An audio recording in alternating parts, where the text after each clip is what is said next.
tigers on my shirt and alligators. You wanna see the inside? I see you later. Here come the drama. Oh, that's that nigga with the fake. Wow, why you punch me in my face? Stay in your place, play your position. Here come my intuition. Go in this nigga pocket, rob him while his friends watch it, and hoes clock it. Here comes respect. His crew's your crew, or they might be next. Look at they man, big man, they never try, so we roll with them. Stole with them, I mean loyalty. Niggas bought me milks at lunch, the milks with chocolate, the cookies, butter crunch, 80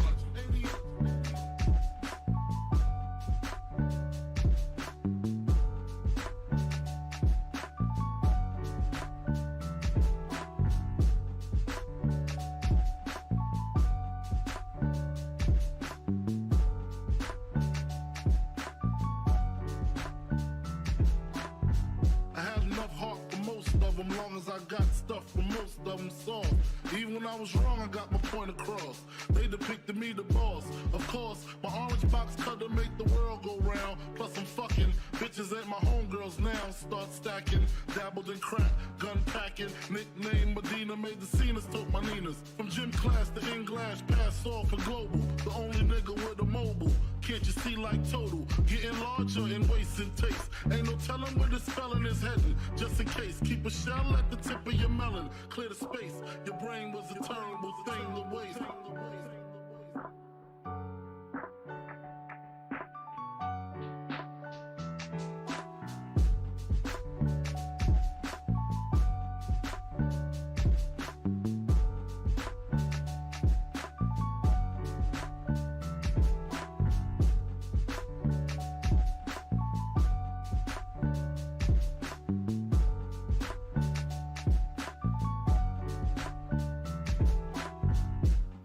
Realizing to master enterprise and I ain't have to be in school by 10. I then began to encounter with my counterparts on how to burn the block apart. Break it down into sections. Drugs by these selections. Some use pipes, others use injections. Syringe sold separately. Frank the deputy, quick to grab my Smith & Wesson like my dick was missing. To protect my position, my corner, my layer. While we out here, say the hustler's prayer. If the game shakes me or breaks me, I hope it makes me a better man. Take a better stand, put money in my mom's hand. Get my daughter this college plan, so she don't need no man. Stay far from timid, only make moves when your heart's in it. And live the phrase, sky's the limit. Motherfucker.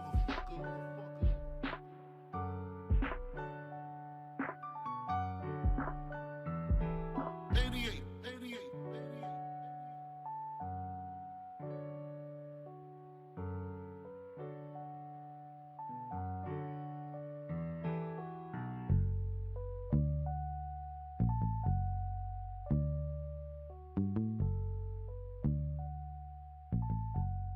And live the phrase, sky's the limit.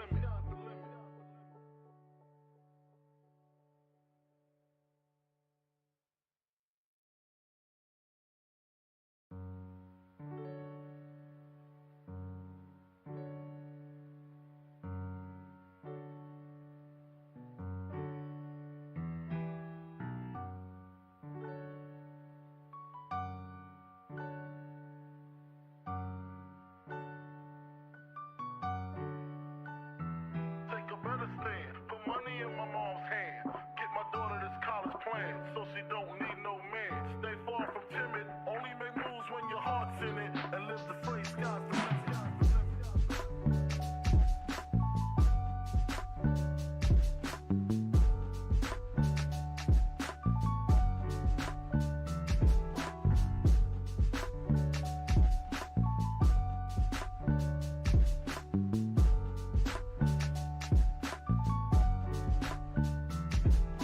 Never been as broke as me. I like that. When I was young, I had 2 pair of leaves. Besides that, the pinstripes and the gray.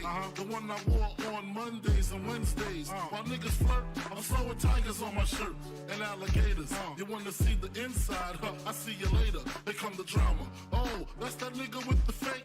Wow, why you punch me in my face? Stay in your place, play your position. Here come my intuition. Go in this nigga pocket, rob him while his friends watch it, and hoes clock it. Here comes respect. His crew's your crew, or they might be next. Look at they man, big man, they never try, so we roll with them. Stole chunks with chocolate. The cookies, butter crunch, 80.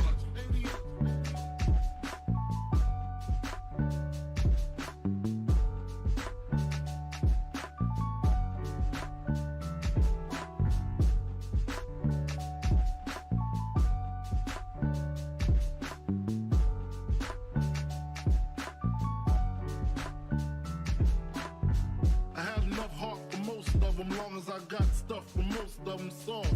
Even when I was wrong, I got my point across. They depicted me the boss. Of course, my orange box cutter make the world go round. Plus I'm fucking bitches ain't my homegirls now. Start stacking, dabbled in crack, gun packing. Nickname Medina, made the scenes, took my Ninas. From gym class to in-glass, pass off for global. The only nigga with a mobile. Can't you see like total? Getting larger in waist and taste. Ain't no telling where the spelling is heading. Just in case, keep a shell at the tip of your melon. Clear the space. Your brain was a terrible thing to waste.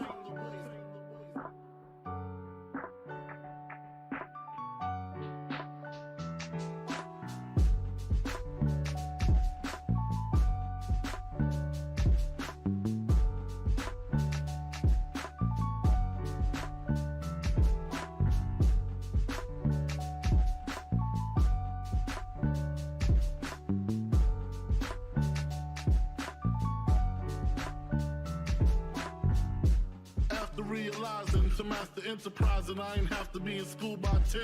I then began to encounter with my counterparts of how to burn the block apart. Break it down into sections. Drugs by these selections. Some use pipes, others use injections. Syringe sold separately. Frank the deputy, quick to grab my Smith & Wesson like my dick was missing. To protect my position, my corner, my layer. While we out here, say the hustler's prayer. If the game shakes me or breaks me, I hope it makes me a better man. Take a better stand, put money in my mom's hand. Get my daughter this college plan, so she don't need no man. Stay far from timid, only make moves when your heart's in it. And live the phrase, sky's the limit. Motherfucker.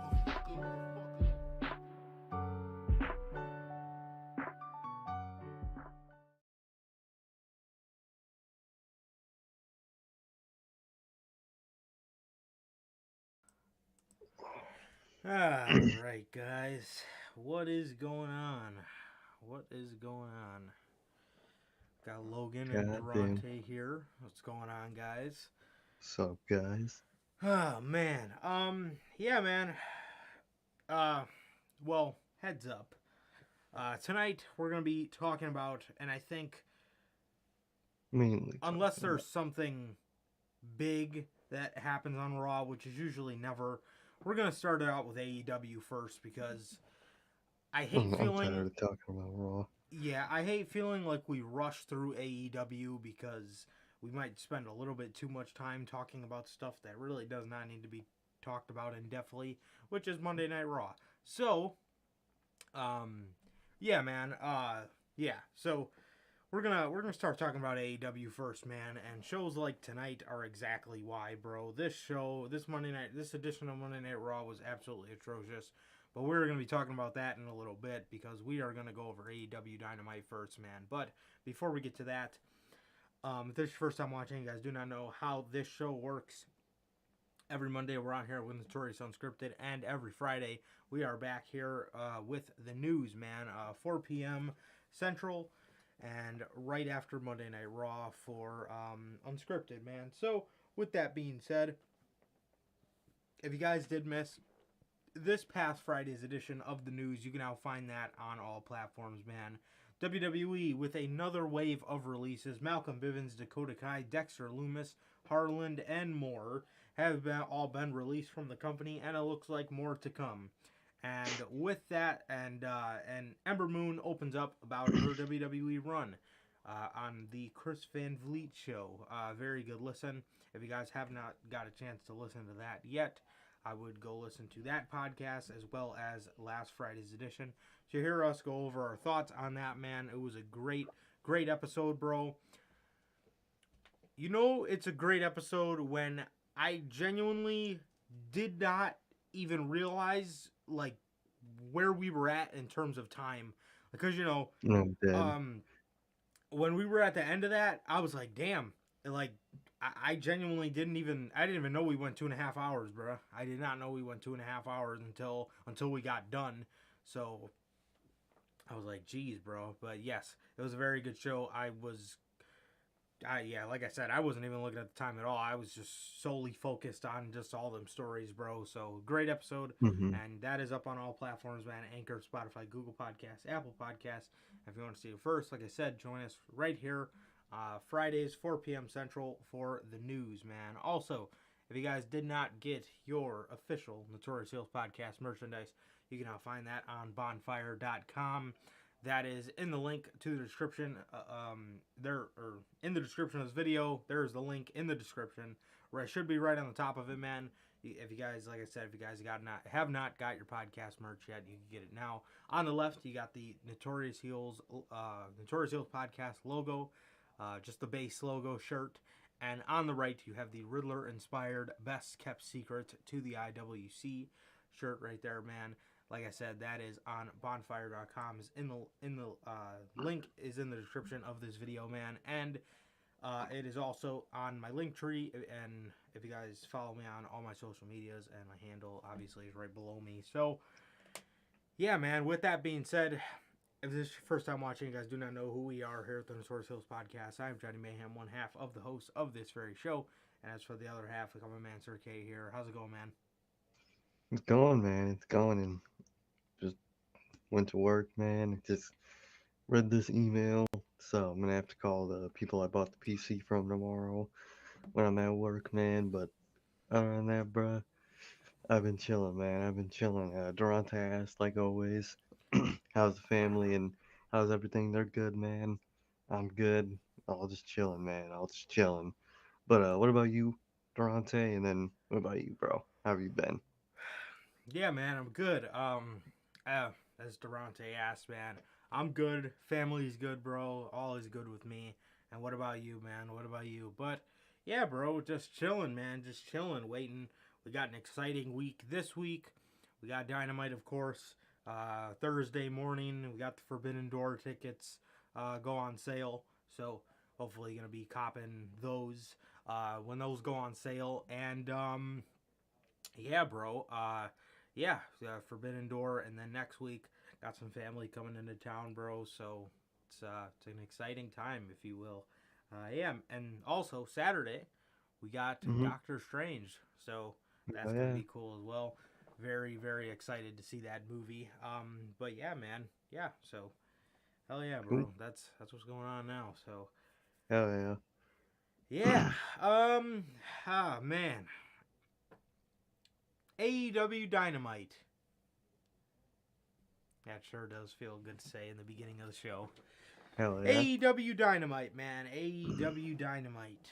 We got a very good version of AEW Dynamite from Philadelphia. From Philadelphia, man. The city of brotherly love. Gets this episode of AEW Dynamite. And it opens with Dax versus Cash. Hey. Very, very cool to see, man. Very cool to see. They both came out. I love how AEW did this because they both came out at the same time. Mm-hmm. Dax came out of one tunnel. Cash came out of the other. Very cool. Very That cool was to awesome. see. Loved it. They both came out of the tunnel. They both came out of opposite tunnels at the same time. They didn't have Dax come out and then stop the song just to replay the song again and have Cash come out. They didn't do none of that. They just had them both come out at the same time. They came out of separate tunnels. They both announced, he announced them separately, obviously. And then instead of "and," he said "versus," so obviously. Mm-hmm. And yeah, it was very cool. I love how AEW did that. It was She was really cool. Yeah, it really was, Refreshing. man. Yeah, it was. It was not overproduced or anything like that, man. It was very good production for the entrance of these two. And Hell yeah. yeah, bro, these guys proceeded to put on a damn good match. They put on a damn good match, bro. There was a lot of their gear also was very, very cool, bro. They had the heart they had the Bret Hart logo, but instead of I think what did it say there? I think the Hitman or something like that, or maybe Yeah. Hart. It said Dax and Cash on both of their trunks with the skull over that, bro. That's So dope as hell.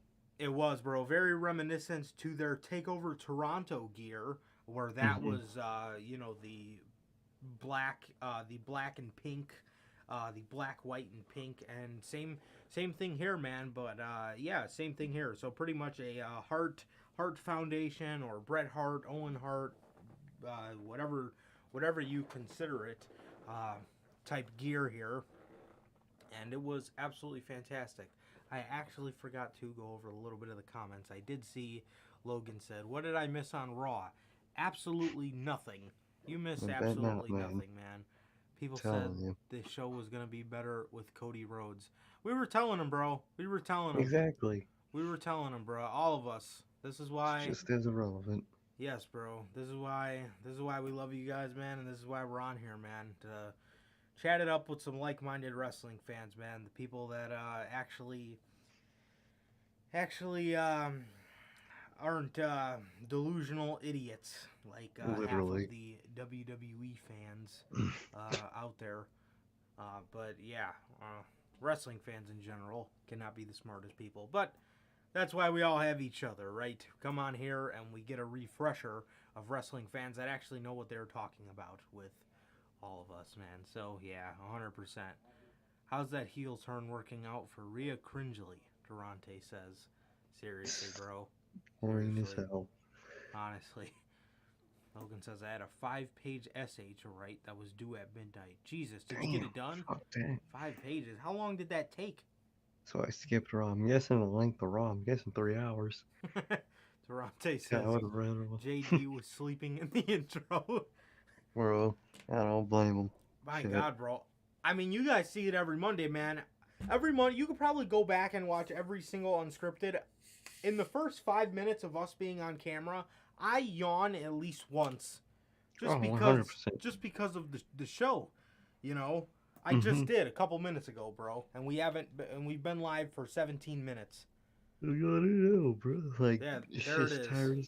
There It's it just is. boring as hell. It really is, man. It really is. But dude, I mean, you guys see it every Monday, man. We gotta watch this show for 3 hours, and you see it, man. We're yawning our ass off, bro. Which is why I want to start talking about Dynamite first, bro, because I want to talk about something that's actually going to get me excited. You know what I mean? Exactly. I'm not going to talk about something that makes me fall asleep for the first hour of the show. Yes. Very good Dax versus Cash match. There was a lot of throwback to a lot of Bret Hart matches in the past and stuff like that, man. So overall, it was a very good match, man, and this match ended with Dax going for the sharpshooter, Cash bringing him in for the roll-up. Dax took a little too long. Cash brought him in for the roll-up. Dax kicked out. Well, he didn't kick out. He rolled over, and Dax ended up winning with the roll-up, man. And what I love here, and AEW loves to do this type of shit, and I don't know if this means something, or I don't know if this is just these two guys being marks. After the match, Dax and Cash are sitting on the apron, and they do the Johnny Gargano and Tommaso Ciampa hug while they're sitting together on the apron, to where Cash puts his head on Dax's shoulder, and Dax kind of hugs his head, kind of how Ciampa used to do Gargano. I don't know, man. I don't know. I mean, it's with Johnny, it's not a matter of if, it's a matter of when for me, because I mean, he said in past interviews, like, I might decide to re-sign with WWE, I might decide to go somewhere else, but after everything they've been doing, man, it's pretty obvious kind of what's going on. I mean, Johnny Gargano, Johnny Gargano is Johnny Gargano's real name. So if you think WWE is gonna if you think WWE is going to allow him back in the door and be Johnny Gargano, and he's mistaken.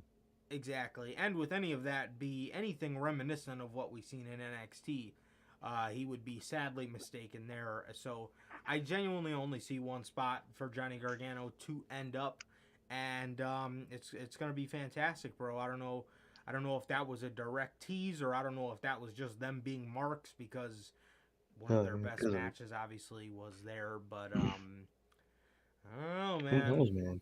Who knows? It's intriguing, man. And with Ciampa, it's not a matter of if, it's a matter of when he gets released, man. So it's gonna happen one day, man. Probably in the next year and a half, I'd say. And I think he'd go right where Johnny is, man. And that would go crazy. DIY in AEW? Give it to me, bruh. I'll give you all the money in the world. Give that shit to me. But, yeah, man, that opener, Dax versus Cash, fire, bruh. Loved it. Loved how they portrayed it. They weren't on fucking commentary every 2 seconds saying, "Oh, what if he, kind of like WWE, they set it up as feuds. You know what I mean? What the commentaries talk about. Hmm? None of that bullshit. It was just two best friends having a match, and it was great, man. Loved all the Bret Hart, little innuendos. Loved it all, man. It was a great opener, man. It was. It was. It was a very good way to open the show.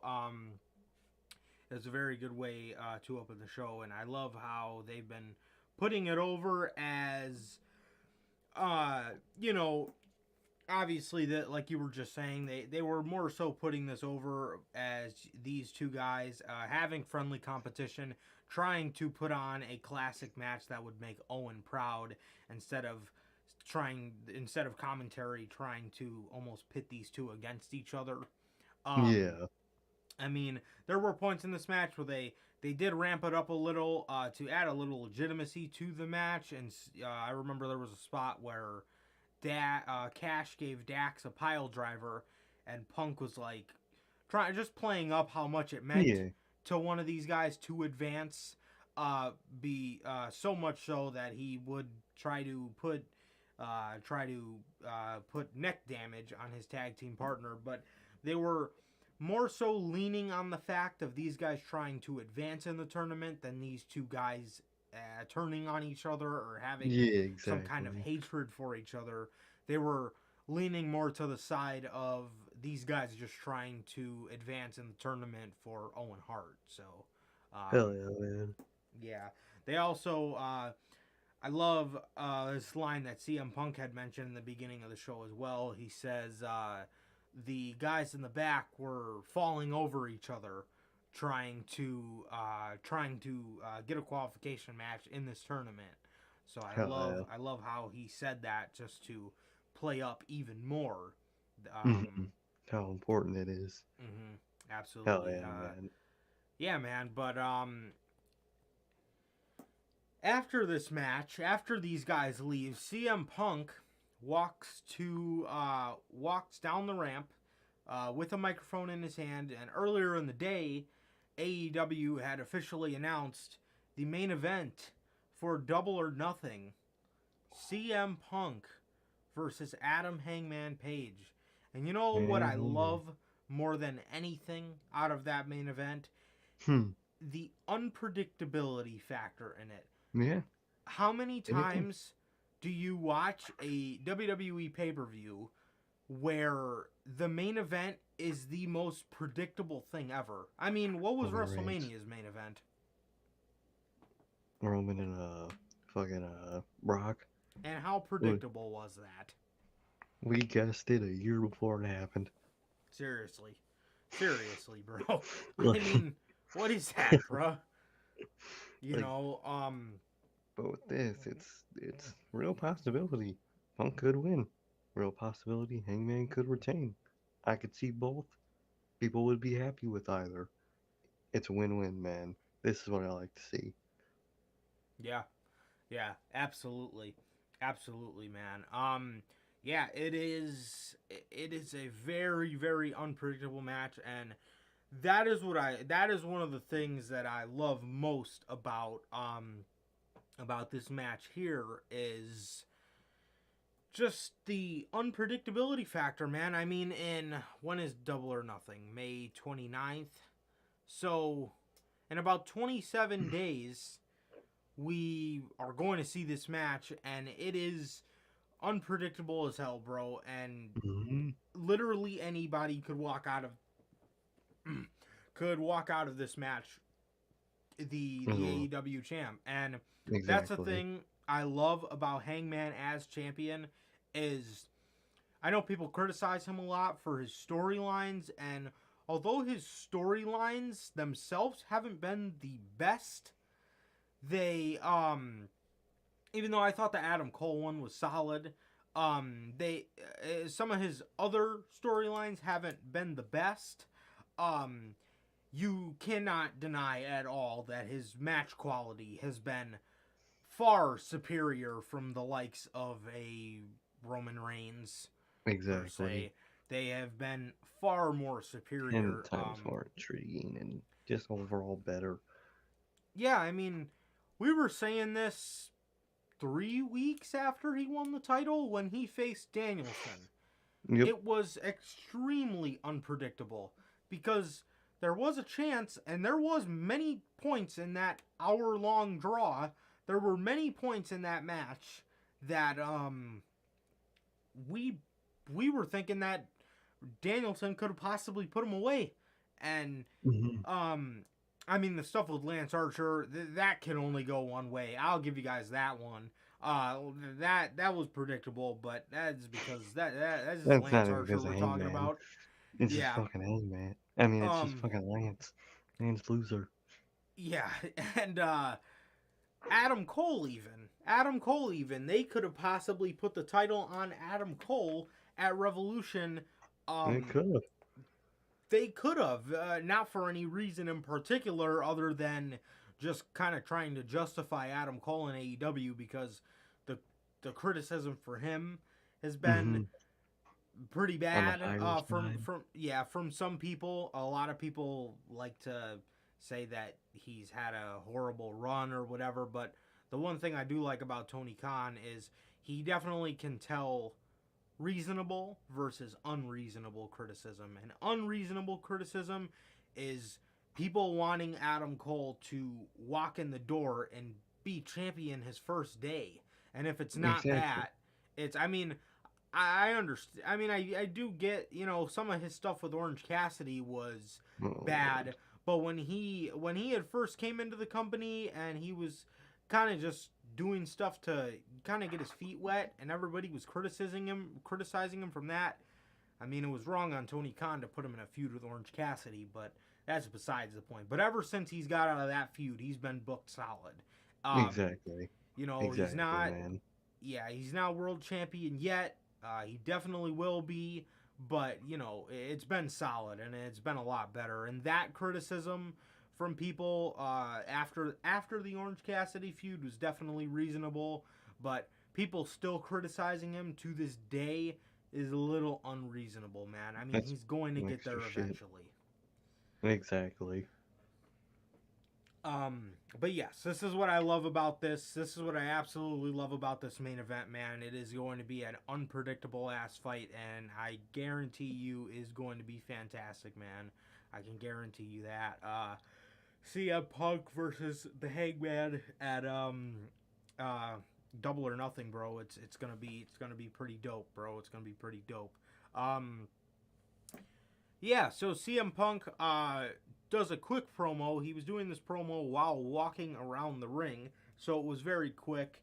And he talked about how he's going to walk into the casino and bet on himself, pretty much. Mm-hmm. Pretty cool promo here by CM Punk. Just kind of warning Hangman. You could kind of tell this was something they did off the whim because of Hangman having COVID, so he's going to be out for 2 weeks. And, this is definitely something that had to be rewritten. I could have possibly seen this be a live promo, but instead, this was a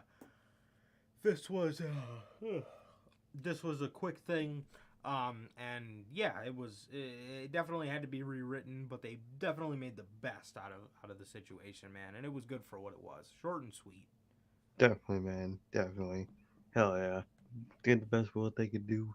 Hangman's out with COVID. That shit sucks, man. But hey, we got him. So shit's great, man. Shit's great, and they still have time for the pay per view to do in person shit. So I'm cool with it, man. I'm cool with it. Yeah, for sure, man. Next, we got the Blackpool Combat Club. The Blackpool Combat Club versus the Factory. Aaron Solo, Nick Camarado, and QT Marshall. Yeah. Um, uh, yeah, this match was what it was. Kind of just a showcase, another showcase of the Blackpool Combat Club in the trios division.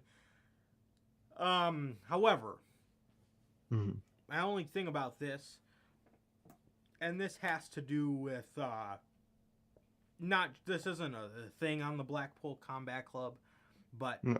it is something to be noted, and I think everybody kind of feels it.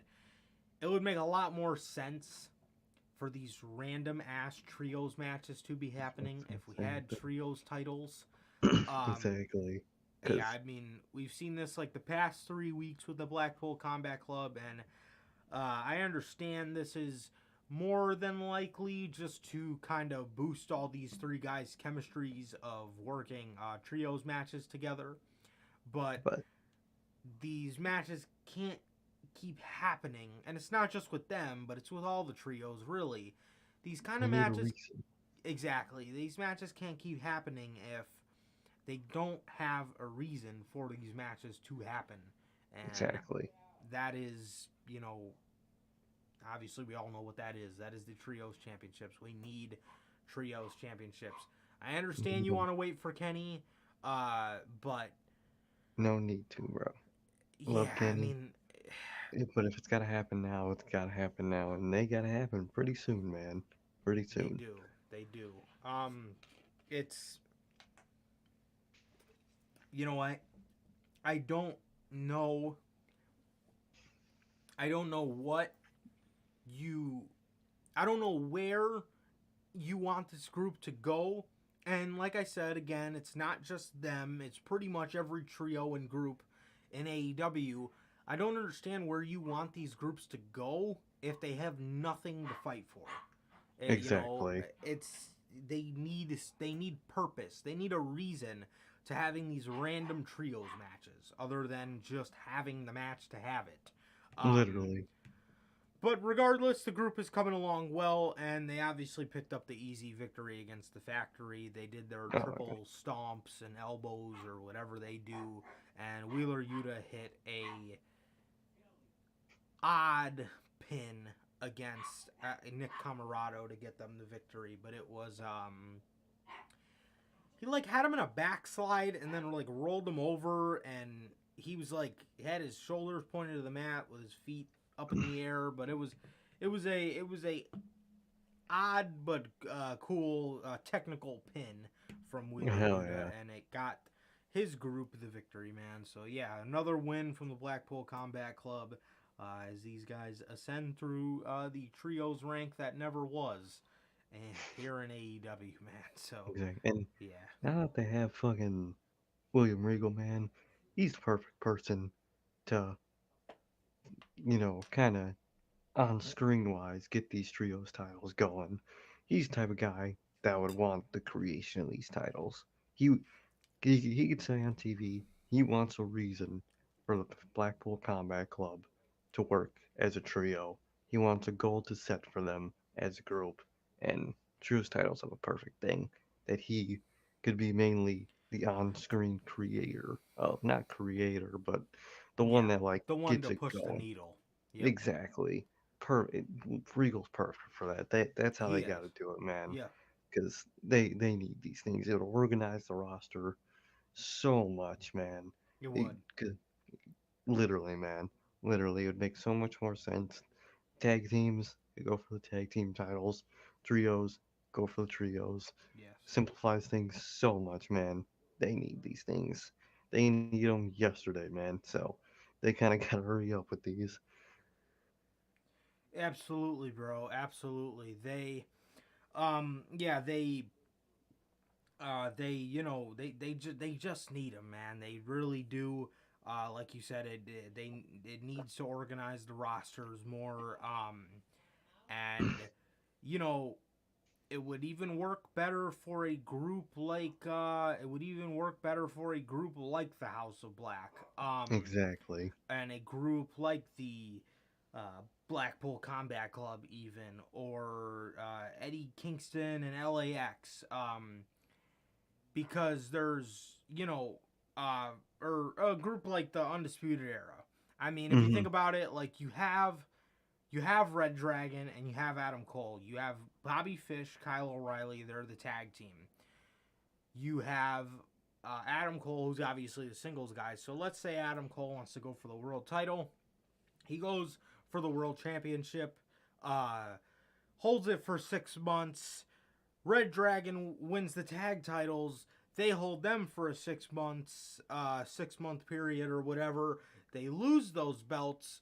Now instead of these guys now instead of Bobby Fish and Kyle O'Reilly still floating around in the tag team division and Adam Cole kind of still floating around in the main event scene, you can actually put the group as a unit to use in that downtime and Exactly. have them work their way up to a trios championships, or even the same case with an Eddie Kingston and the TNT title, or a Bryan Danielson and the world title, or even a Wheeler Yuta and the TNT title, or Exactly. something like that, or Or the House of Black. If Black wants to go for the AEW title, or if Murphy wants to go for the TNT title and have the Kings of the Black Throne be a tag team for a while, it's just makes everything that much better. And then when they're not going for those belts, they can do trios. What were you saying? exactly. And then if you have a four-man group, let's say, you hear the news about Roddy, say he's in the Undisputed Elite, and Adam Cole's going for the world title, and instead of and you want them draped in gold, instead of clogging up the mid card and tag team, you could just have the other three go for the trios, four-man group draped in gold, one with the world title, rest with the trios. Or if you do have room open in the mid card and tag team, you could have them do that. It adds a lot of versatility to Yeah, factions, and with the amount of factions in AEW, it would do nothing but good, man. It really will do nothing but good. yeah. Um, there was with the size of the women's roster, and we always bring we always bring this Bring point up, but with the size of the women's roster, with the size of the women's roster, there was absolutely no need for a secondary women's title God before no, there was a. I mean, at this point, there was absolutely no reason for a Jade Cargill championship, no, rather than a trios championships, because there are way more factions than there are women in this company. literally. So At least women that need to be in a title picture. But exactly. yeah, man. So that was the Blackpool Combat Club match, and it was very good. Like I said, another showcase of these guys, man. And next we got Lance Archer versus Wardlow. Lance Loser Like, versus Wardlow. God, Um, MJF makes Wardlow come out to silence again as he continues to call him War Piggy. Oink oink. War Pig. Um,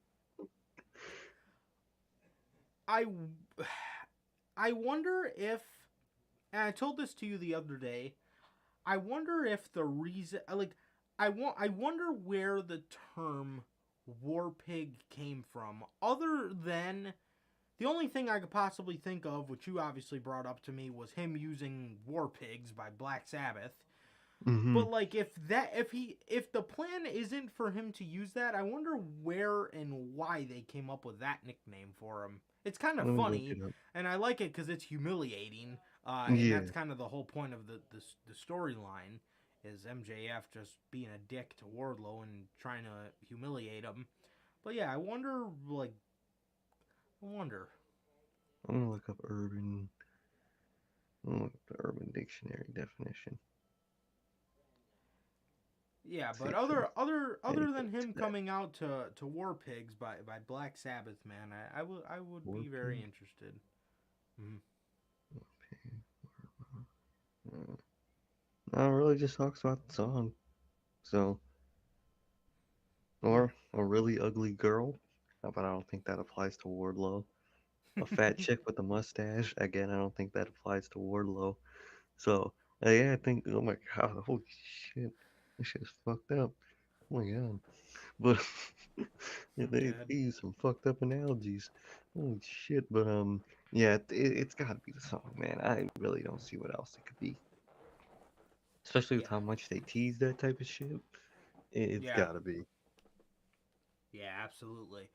So these two wrestle a match with get this, Lance Archer getting the jump on Wardlow before the match started. Wardlow Oh, was still in handcuffs when Lance Archer did a suicide dive on him, so Wardlow should be weakened. So maybe this means that Lance Archer picks up his first ever AEW victory, man. It's going to be crazy. Will we dude. see that, man? So throughout this match, we got um just shots of MJF and Shawn Spears just absolutely marking out for Lance Archer whenever he was beating the hell out of Wardlow, and and them kind of panicked when when he when Wardlow would be getting the upper hand, but you know Lance Archer gets the jump on him in the beginning, so this is looking good for Lance. Maybe we will see his first ever AEW victory, man. So throughout this match, obviously he hits his Lance moves. He hit a couple blackouts. He hits his rope walk moonsault thing. Um, but in the end, Wardlow hit the Powerbomb Symphony 4 times on Lance Archer and puts him away. No problem. Lance Lance Archer continues to be Lance loser. Wardlow was actually busting out the babyface moves hard in this mm-hmm. match, bro. He hit a Hurricane Rana in this match. He did a swanton that actually looked beautiful. He Oh hit a yeah. beautiful swanton. And yeah, bro, that was pretty much it for this one, man. He hits his swanton and then he transitioned right into the Powerbomb Symphony. He did it 4 times to continue what is Lance Loser. Lance Loser loses again. Bro, we've been As attacking people for matches for how long now? Still losing. Dude, Jesus. at least they changed his entrance, bro. Remember when he would fucking every entrance, he would beat up some fucking random idiot? Mm-hmm. Dude, I hated that shit. Oh, I hated that It shit, was man, so but cringy, bro. it It was really so was. cringy. It just But still, mhm, awful. still can't break old habits. Still just gotta beat people up before the bell rings. Man, I like Lance. There's just I mean, his first run right here in AEW is an L, bruh. It just is. Situation wise, booking wise, just an L on both parts. But I hope they go when they try again, but I feel like Lance is gonna go. Whether he goes back to New Japan again or does that or something else, he's got to take a break from this company, bruh, because my God, can I not take him seriously? No, and I can't either, bro. I mean, every single time. How long can someone be looked at as a murder hawk, monster, badass, killer guy, biker, badass? Don't mess with this dude. how many times can he be that guy? And how much longer can he come out like acting like that as a loser? And how much longer are Exactly. people gonna take him seriously when this guy does nothing but lose? The second Twitter realizes how much he loses, it's over with. Mm-hmm. Because they never really realize how much he loses. But once they do, man, pack it up, bruh. Just pack it in. Might as well Yeah, just sign with WWE at that point for like a year or two. Go be Vance Archer I mean, yeah, man. Either that or or just. Eagle. I mean, I'm sure he can. I'm sure at this point, after his AEW run, I'm sure he can go back to New Japan and be a bigger name than he was. Because it seems like this dude has just had way more success in New Japan than Yeah, he has in AEW. And I don't know about being Vance Archer again. They for all we know, they're gonna make the dude cut his head again and yeah. shave him bald and put him with put him in a tag team with Cedric Alexander or Mansoor or something. I don't know. They I would, don't. bro. They I, uh, they they might not bring even. back. Hmm Vance Archer may be maybe too AEW for them. They might want to call him something completely different. They might want to call him Leonard and just fucking There you go. and put him fucking reformat Retribution. Leonard T-Bar Mace or Face. I'm sorry, T-Bar Face, and they're gonna try to call up Slapjack. Or they're just gonna put Slapjack gimmick on somebody else. They're gonna Yeah, put it on man. Roddy. They're gonna call him up, call him Slap Dick, and give him the mask. Oh. Goddamn, bro. Fucking Lance Archer, man. He's got to take a break from this company. He really does, man. Mm-hmm. He go to ROH or something, man. Yeah, 'Cause man. I my mean, God, he might he might show up to WWE and they might put him with Champa, and they're gonna oh call God, him Connor. He's gonna be they Connor would. or Colin, something. Colin, I could see Colin, There you go. champion Colin. Jesus, bro. The fuck? Yeah, but I don't know, man. I don't know what you do with him other than at this point, dude. I would if I'm TK, I would genuinely think about letting this man's contract expire. Just because Because it's he just not working out. it's not, dude. He does nothing but lose. And if you have nothing more for him than to see him lose, I'm sure he could do something anywhere else. And I mean, Exactly, and be better. yeah, I mean, if he's fine with being that guy, then Good re-sign him for or him, I whatever. guess. But if he wants to, if he wants to do more, and if he wants to start winning and be a legit threat, I would consider letting his contract expire because it's Mhm. never gonna happen in a company, man, like this. I No, could be wrong, man. We did see Scorpio Sky grow into his own, and maybe he will.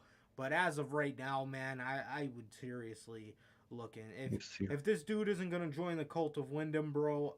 I don't know. I don't I know don't what know what you else do for he this could man. do. Hmm. I really don't. He could go to Impact and join Sanity or some shit. I don't fucking know.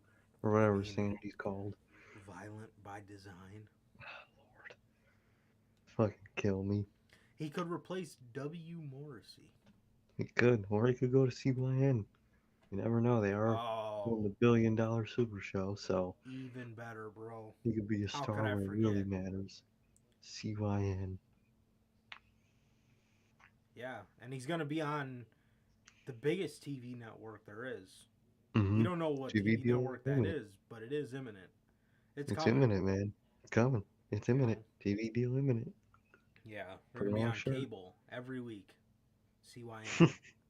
TV deal is the TV deal is imminent. It's imminent, And man. if we could see Lance Archer versus Adam Shear, on TV, with the You know, TV deal being imminent, it, that's you know, that's drawing fucking Attitude Era numbers, man. I'm telling you, 10 times that, 10 times Attitude Era numbers, bro. There it is. And, 15 million views a week. people want to hate on it and say this company's a joke, man, but all I got to tell you is TV deal imminent. That's all I TV got to deal say. imminent, bro. That's It's all I have imminent. to say. Exactly. No more than that. But regardless, Mm, Vance Archer versus Adam Shear sounds like just. I mean, Sounds like what money. what better to do a super show in than that? Exactly. Live from the Mm. largest Pizza Hut in the world. We got. You got the loser versus the sore loser, and Adam Shear. Yeah, there you go. That's how you could bill it. Yeah. Perfect. But yeah, man, for everybody hating on CYN, like I said, bro, all I gotta tell you guys is TV deal imminent. That's all I gotta say. Come on, man. Shit's imminent. You guys don't got a TV deal imminent. Exactly. No other companies had that. Exactly. Like Logan said, it's going to be drawing Super Bowl viewership on the weekly. Exactly. 15, He gets 20, it 200 million people, every week. Exactly. CYN. CYN live. Yeah, I wonder what they're gonna call their weekly show. Maybe like I was Diner Room thinking- Brawl or something. Taco Bell. Grande Cake something. Yeah, man. Or I could see them choosing the most fucking cringiest shit in the world. They'll name it like Narrative or some shit. It's perfect, bro. It's perfect. TV deal imminent. It's imminent, man. It's imminent. It's coming. In the world, you guys think WWE's some juggernaut. Just wait. You guys haven't seen nothing yet. Yeah, man, but yeah, like I said, I don't get the hate because TV deal is imminent, so.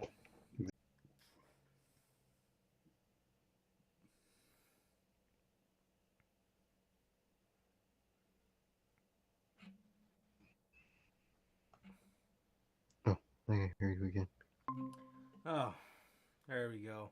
Okay, my internet God just bugged damn. out. I don't know what happened there, but What the we're back. fuck? Okay. Alright, I think we're back. I hope. Nice, man. Nice. New equipment imminent, man. Yeah. But anyway,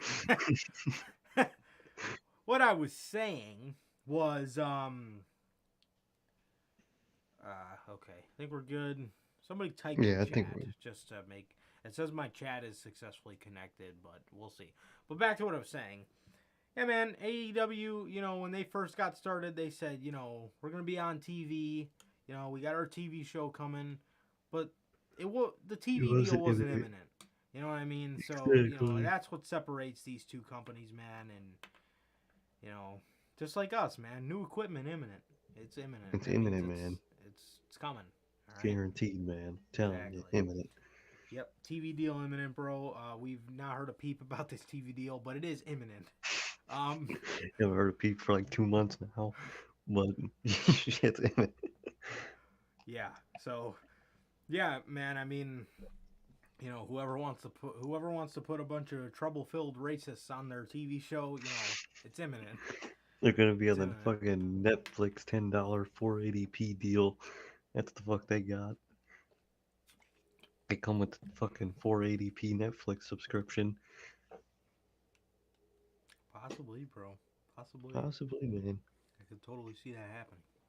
Right on Pluto TV. But yeah, man. So, TV deal is imminent, and we might be seeing Lance Archer on there soon. So, yes.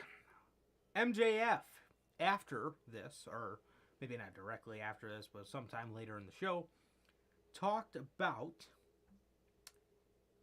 Wardlow's next challenger.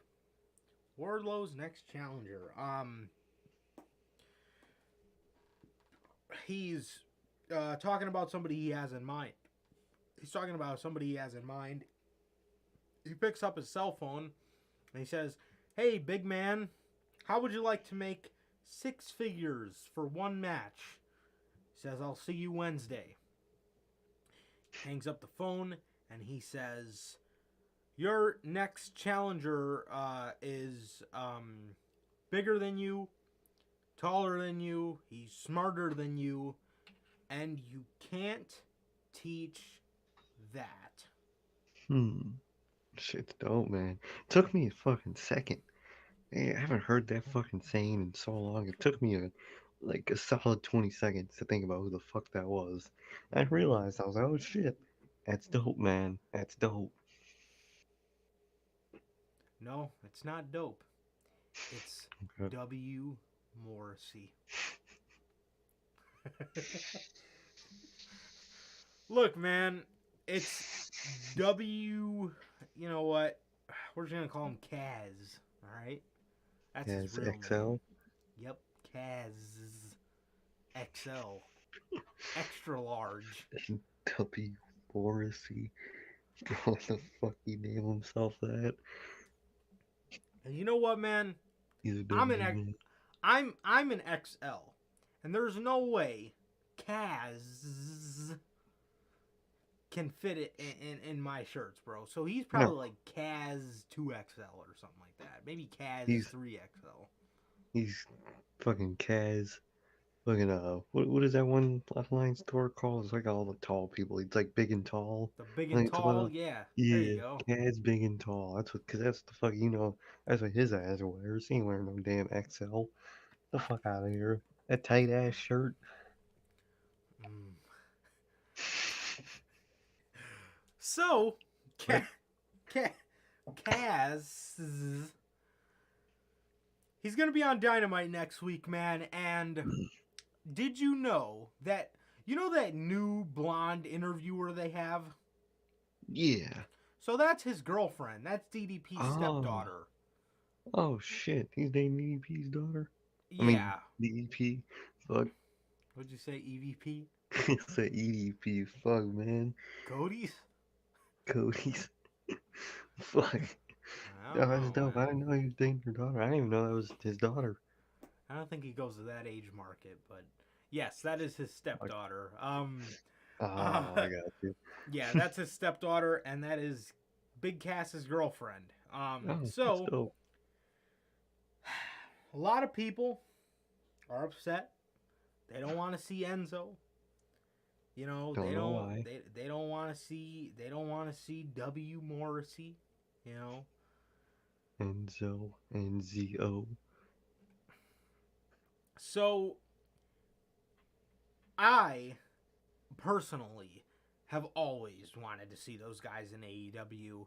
Oh, bro, I'm telling you. I loved Enzo and Cass. I thought they were fantastic. Enzo is one of those guys that can genuinely give you some of the best tag team promos you can Mm-hmm. possibly ever get, because Oh, unlike WWE, where you got tag teams on the roster who they don't really like to give that much charisma to, and they don't really let them have promo segments and stuff. Here in AEW, it's different. And Enzo was wrongfully released. yep. He was wrongfully released. Big Cass absolutely deserves another shot, and so does Enzo on a national television scale. And I would love for Tony Khan to give that to those guys. I know that Cass is doing a lot of single stuff now, but Mm-hmm. if he does get signed, and I think he's going to appear by himself, I don't think he's going to be with Enzo yet because he's No. been doing single stuff as of recent. However, down the line, I do think we see Enzo and Cass reunite on a large scale. And I I hope think so. that would be fantastic because Enzo is not the best wrestler, but that's No. not what we expect out of him. No. And If he wasn't terrible. People always played him up to be god awful. He just did what he had to do in the ring. He yeah, wasn't terrible. He wasn't special. He wasn't Cody. No, what am I saying? Not Cody. But he wasn't even like a Cody where he could really be brought to a great match. He could have great matches, but it was more on, the Cass side. But Yeah. people overplayed how bad he was in the ring. He's a very good seller. He's a great seller. Don't get me wrong. He looks like a goof next to in the singles division. He looked like an idiot. Oh, bro, he looked like so out of place. he looked so uncoordinated. Like the match I think of, but the match I think of specifically was the one on 205 Live with Tyler Bate. Mm-hmm. Oh my God, like, Enzo looked like a fucking idiot, man. He did. Yeah. However, in a tag team situation, he did what he had to do. He was never the best wrestler, but that's not personally. I never expected that out of him. All we expect from Enzo is to give us damn entertaining promo segments, have us hang on every word he says, which he's very good at, and sell like a motherfucker. Sell, sell, sell, sell, sell. That exactly, is bro. Means that is what he does. Yes. But yeah, I'm not sure I'm not sure if he's been wrestling as of late, but I do think if Cass gets signed and if he has a good showing, I do eventually believe that we see Enzo come in eventually and reform this team. I would love to see that, bro. I would absolutely love to see Hell that. yeah. These guys are at man. a different place in life. They've matured since then, and I think this would be an awesome opportunity for a second lease at life for these two, man. In AEW, where they can put on some entertaining tag team segments and promos and stuff like that, man. So Oh shit. Enzo and Cass There's just wrestled the Hardy Boys not too long ago on an indie show. Yeah, there you go, man. Cool. There you go. Together still. It's good, man. And bro, we gotta see it. Enzo and Cass acclaimed. I need it, bro. I need to see that. I need to see those Yeah, promos, dog. I got to. But he's Wardlow's facing W. Morrissey next week, or well, it's almost definitely next week. It's gonna be a cool match. It's gonna be really cool to see him, and I really hope he gets his second chance. And I really hope Enzo and Cass, that team, gets a second chance, man, because that was something special that has not been recreated yet and can't be. But those two can redo it, and I think they deserve it, man. They were both screwed over, man. So I would love to see them return on national TV, even though they are on national TV with Impact, man, and not much bigger than that, man. But if you want to get maybe something different, they could do it on AEW, man. But nah, in all seriousness, they deserve a real second chance on actual television that people are gonna watch. That's not gonna get fucking 100K viewers. Jesus. Fucking Impact. Yeah, they absolutely do. Absolutely. But yeah. Next. Well, there was also this segment where the Undisputed Elite were just trying to up their camaraderie before their big 5-man tag later in the night. So yes, there was also a segment with that, and then there was a segment with Jamie Hayter and Tony Storm building up their second round match in the tournament still. Britt Baker's there making fun of Tony Storm with Jamie, and Ruby Soho walks up and says to Britt and Jamie that whenever somebody new walks in the door, they always have something to say. She says maybe Britt is a little salty because she just lost her championship, but pretty much setting up a tag team match, I believe, for this Friday's edition of Rampage between Britt and Jamie versus Tony Storm and Ruby. I have a problem with all the building to this match because it's not necessarily that I have a problem with them building to this match, but that's what they should, because that's what they should be doing.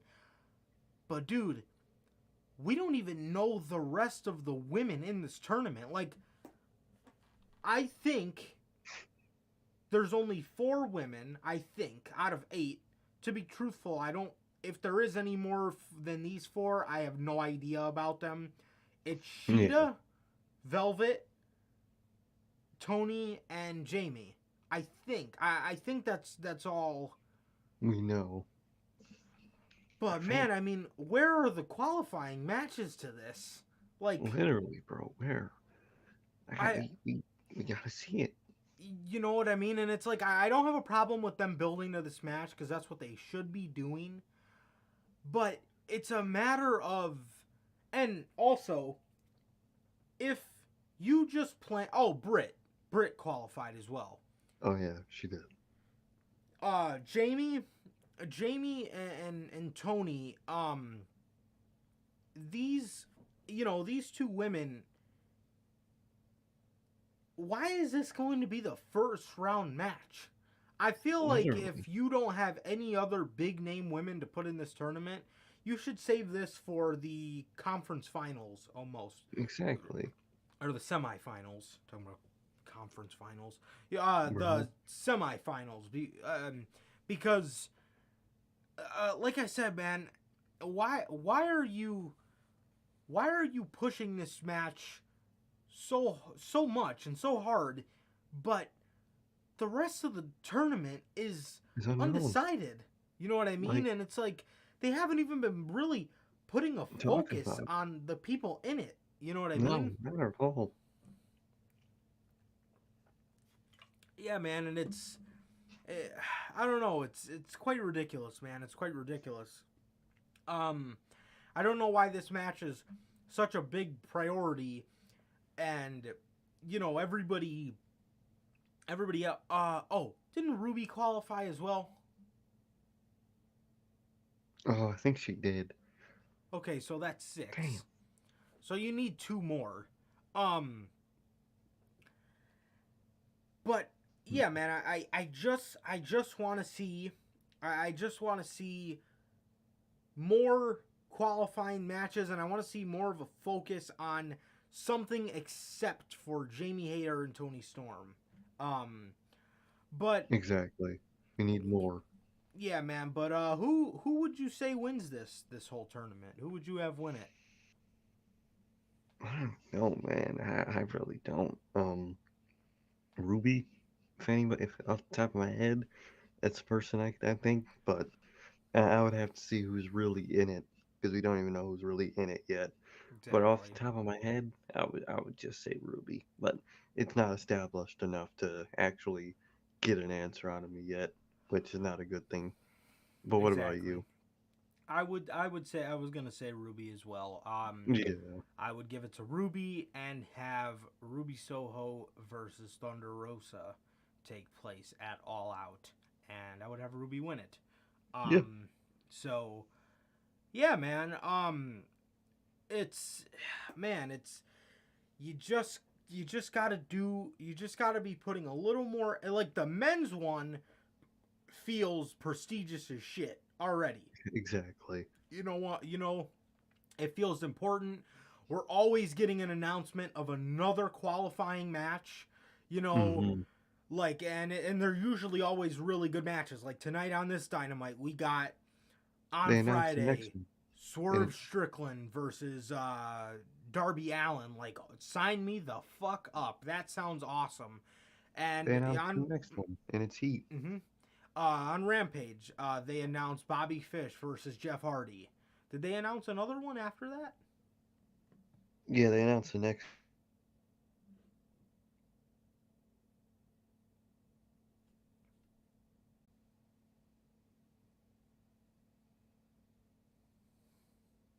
Shit's gonna slap the first match back. Shit's gonna back, bruh.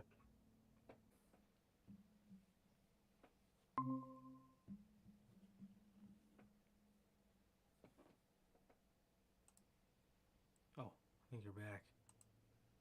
Okay. Nice, nice. You're back. Jesus. Good lord. Yeah, seriously. I'm still frozen. No, I'm not. Okay. No, I'm good. I'm good. This new equipment can't come soon enough.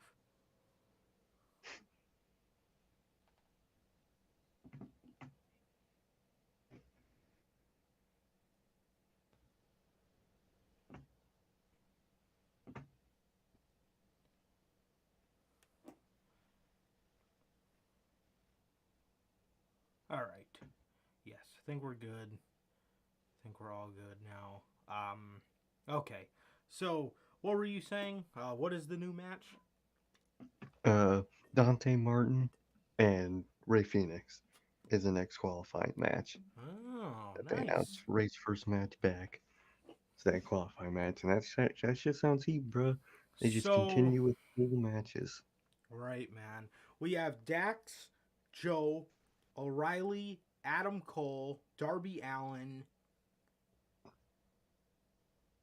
Jeff, and Ray, right? I'm assuming it's going to be Ray I'm assuming Phoenix it's and gonna Jeff be Ray. Hardy. Yeah, That leaves one more spot.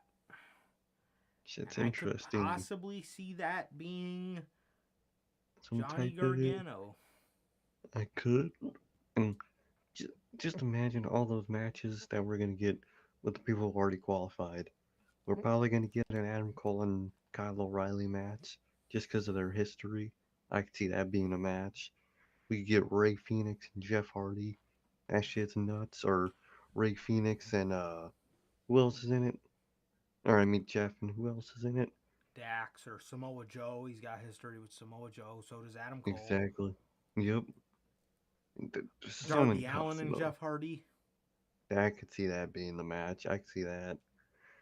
Um, Literally so many fucking possibilities, man. mhm. But with the women, it's just Tony Storm and Jamie Hayter. That's all we can know off the top of our heads. Really. Yeah. Just because of how they've portrayed it. Um, yeah, man. Yeah, I don't know. But next, we got the segment between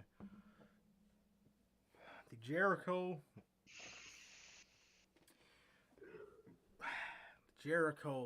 Appreciation Society Dude, and Eddie Kingston and LAX Santana I'm and already burnt Ortiz. out of this fucking feud. It feels like it's been going on.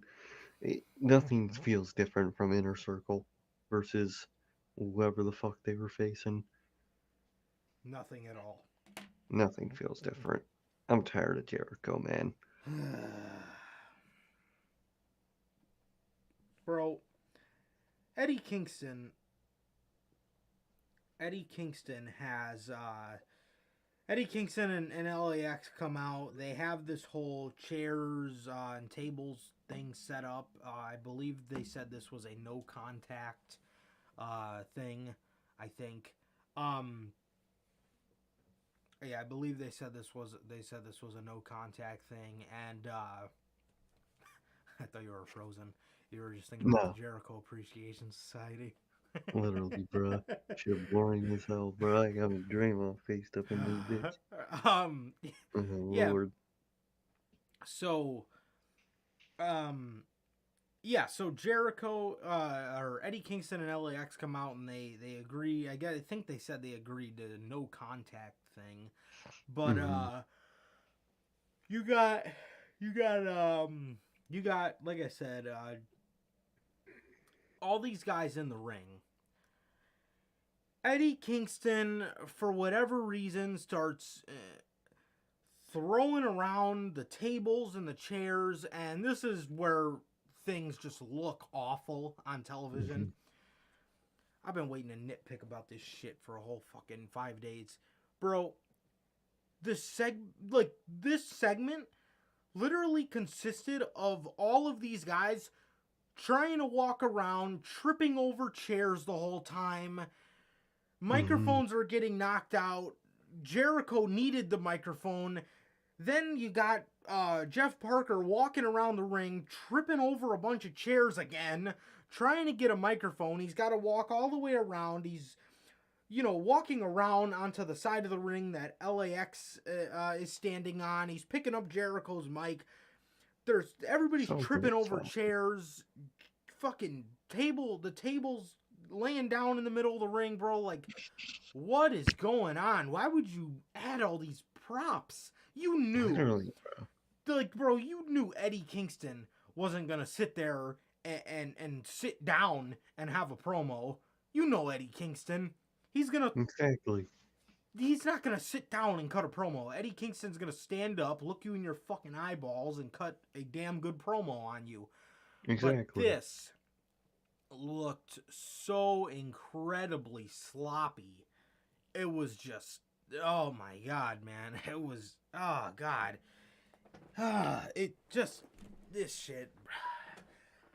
Where is this going? Why is this gonna last another 6 months? I don't know, man. I wish I had the answers, but Jericho says he's gonna put out a hit for Eddie Kingston. Eddie Kingston takes major offense to this. Smacks Jericho's mic out of his hand.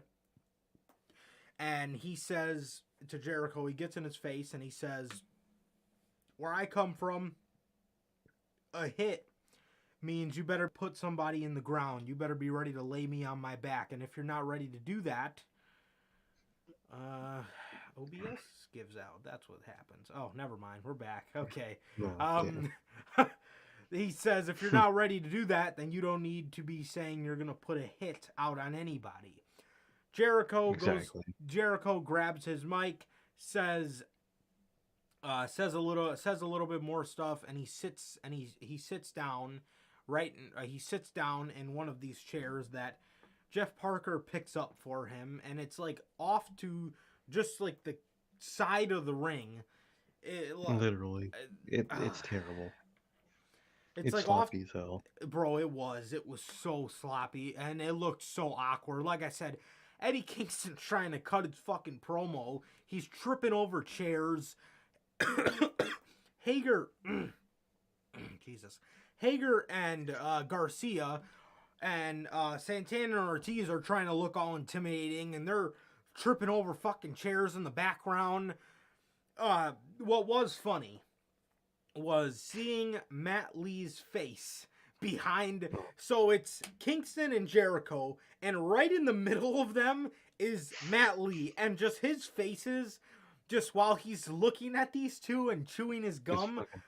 It is hilarious, bro. Love it. It really is. Idiot.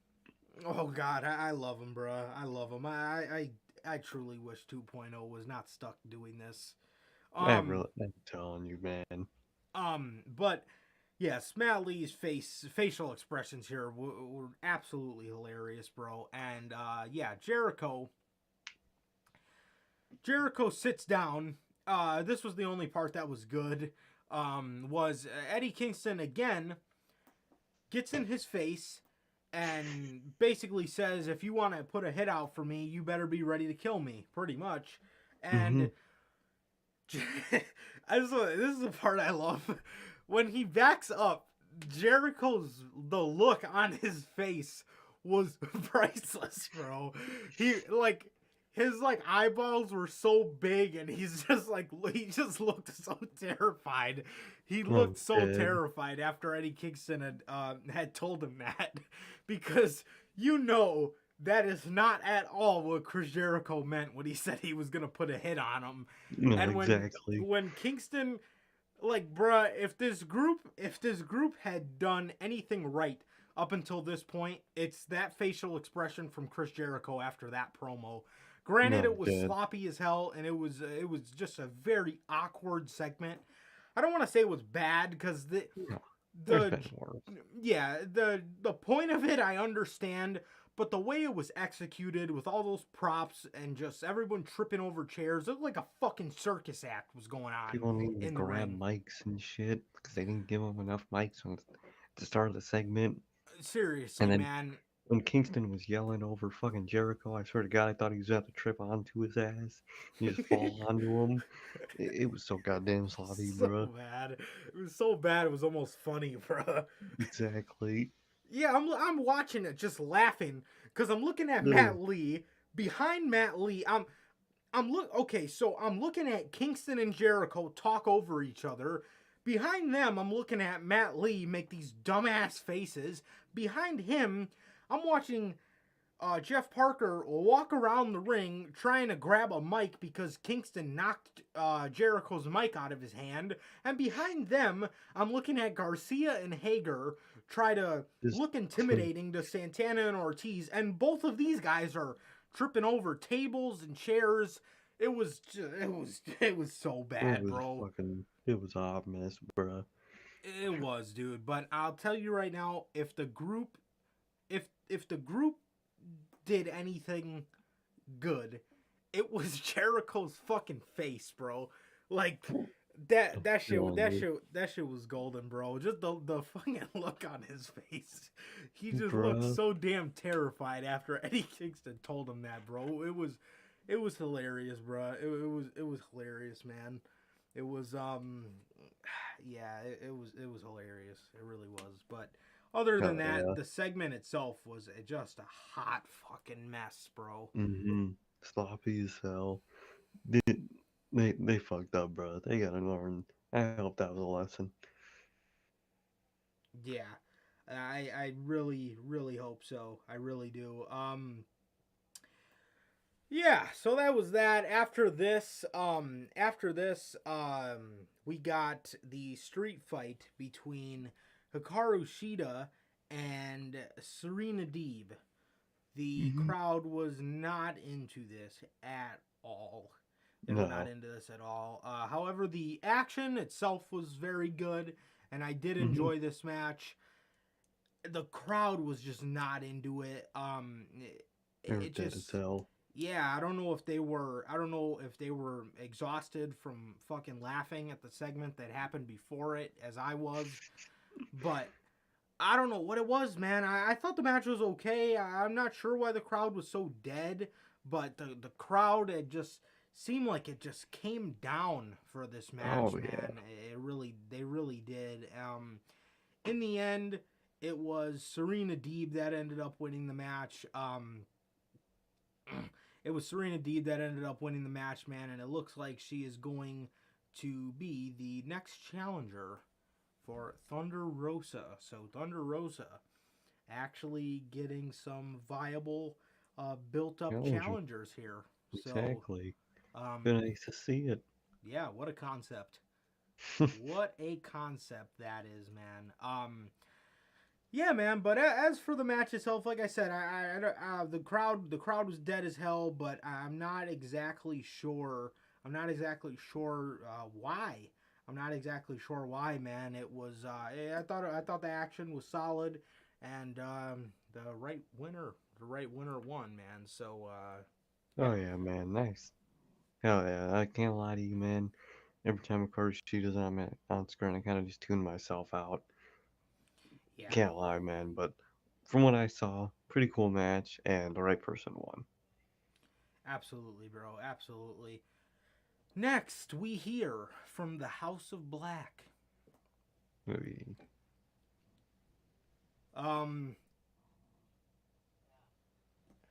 While they're coming to the ring,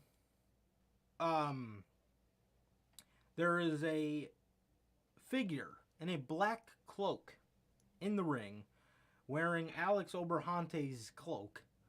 And he's got a shovel in front of his face. And I thought that they did that. They executed this really well.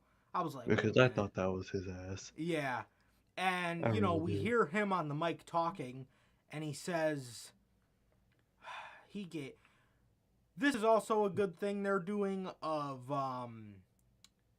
this is also a good thing they're doing with TK of reasonable criticism.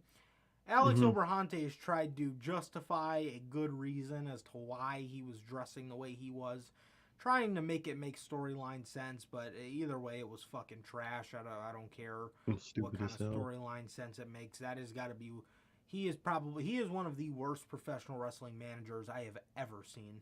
I have truly ever 100%. seen. Truly, truly garbage. He is awful. Does nothing for his talent. In fact, he brings his talent down in Penta, and now Ray Phoenix again. So you got him in the ring, and he says, have you ever wondered why I've been dressing like this? And then he said something real stupid of so they can catch them in the shadows or something. And corny as hell. The House of Black get in the ring. They surround him. Penta Oscuro comes to the stage. And Pac comes out. And all of a sudden, as we all think Phoenix is going to come out, Alex Oberhantes comes out. And he says something to House of Black, like, you guys aren't as smart as you look, or something like that. And I was like, wait a minute. And in the ring, the man dressed in the black cloak was none other than a returning Ray Phoenix. Ray Phoenix is back already 3 months after it looked like this man snapped his damn arm off. Man's back. W-Mans. I love to see it, bro. Loved it. Loved it. Love Ray Phoenix, man. He really, throughout those AEW's run, he's proven to be more interesting than Pentagon, which is, I never, going into this company and that team, I never would have thought that. I thought But Penta the was cooler a star one too. is back. Exactly. But the cooler one is back, man, and you love to see it, man. Love to see him healthy, and this is going to be dope. Not whatever he's doing with, Penta, really, but all singles matches we're going to get are going to be dope. Absolutely. Absolutely, bro. Yeah, man, so Ray Phoenix is back, and it looks like the feud with the House of Black is going to resume. And we will probably be seeing this at Double or Nothing, man. And Probably. Can't say I'm too excited about it, to be 100% honest. It's kind of another one of these things. It's just kind of there. Yeah, it's just kind of there, man, and keep them all busy. Yeah, I can't wait for it to be over already. We were getting this feud a little bit when there was just 2 of them, and now all 3 of them are back. So I'm assuming, hopefully, we can hurry up and get this feud done with, though, and get the House of Black onto something else, because it's just not it. It's really not it. It hasn't been it. After this was the 5-man tag. Mm-hmm. Who the hell was even on that team? It was the Varsity Blondes, Brock Anderson, Lee Johnson, and Dante Martin versus the Super Elite, the Young Bucks, and the Undisputed Era. We got a shot of Julia Hart sitting on the stage, or the steps, again, looking, not watching the match at all, and you can see her left eye is getting that Malachi blackness to it. Hell yeah. So, I don't know, man. I genuinely think she might be a member of the House of Black. And literally, man. I don't know how that's going to go. Not really into it. Yeah, but maybe it could. I'm sure it's going to be a better transition than a cheerleader gimmick. I will say that. So definitely. Yeah, there's always that, man, and yeah, bro. So we get this match here. Nothing really crazy at all.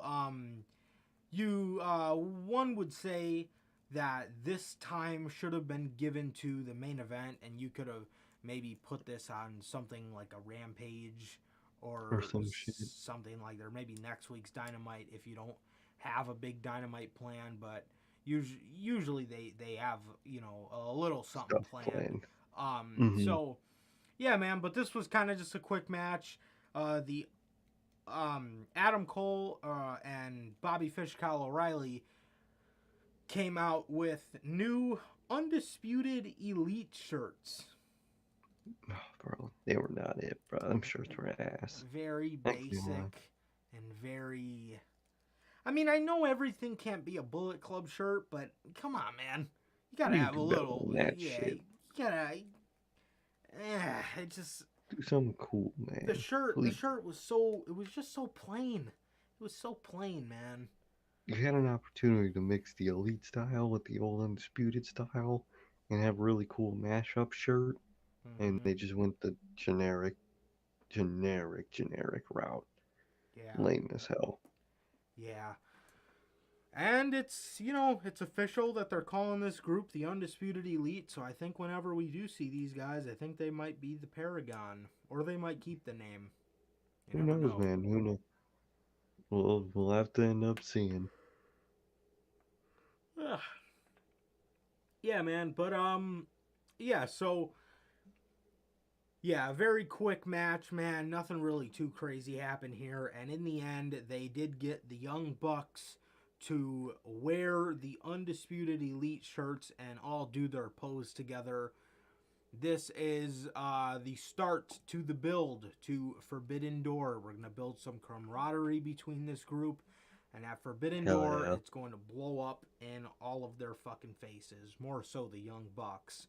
Oh, yeah. But yeah, it's going to be heat, bro. It's going to be heat, man. And if I can't Hangman wait. loses the Mhm. belt, this could transition him into this storyline.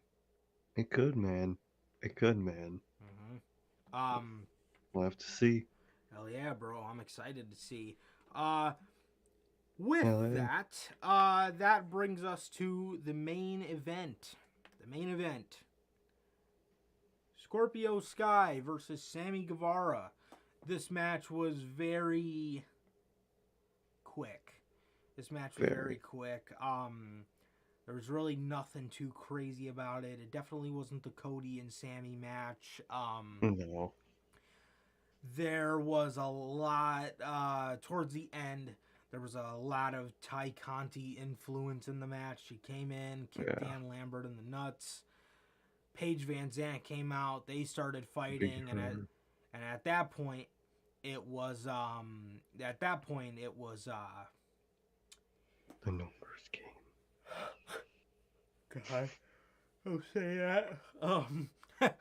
At that point, it was just kind of felt just riddled with interference, and it kind of seemed like it was more of other people's outside interference that played a factor into the ending that more than these two guys. But the ending was kind of weird as well. They just kept falling off of the ladder in a spot that you would think would take them out, but then they would just hop back up real quick, and then the other one would fall down. Again. And it was just a cycle. It just kept happening. One would fall down, the other would climb, the other would pop back up and go up, and then it was a vicious cycle, and it was just confusing. Yeah, and it's like Scorpio would push Sammy off of the ladder, and Sammy would take like a back bump, like he was going to be out for a while, and he would sell it. He would look there. He would, you would look at him, and he would look like knocked out, and then he would just hop right back up into frame. I'm like, what the hell? Yeah, he did it like 3 times. But this ended with Scorpio Sky becoming a 2-time TNT champ. Love it, man. Love it. I mean, don't love how much they flip-flopped the title, man, but I'm glad it's back on Scorpio Sky, man. Definitely glad. Absolutely, bro. Absolutely. This title. You need to figure out what you're doing with this championship, because this title cannot afford to keep being flip-flopped around. It Same people. feels No. absolutely nowhere as prestige as when the days of Cody, Brody, Darby, and Miro Mm-hmm. held the championship. Exactly. It just you don't get those Those vibes. vibes. You really don't, man. You're just lowering the title stock when you keep flip-flopping it like this, and it's never gonna work, man. It's never gonna flip-flopping the title is really never gonna work, bro. It It's really never a isn't. good thing, man. So yeah, man, Scorpio Sky wins the title.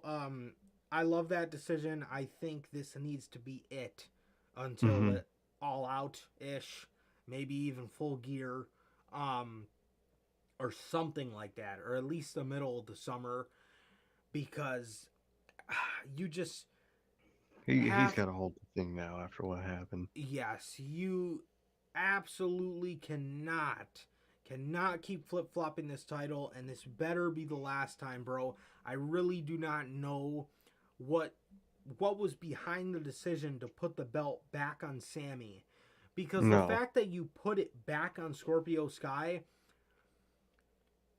him being undefeated for 400 days could have meant so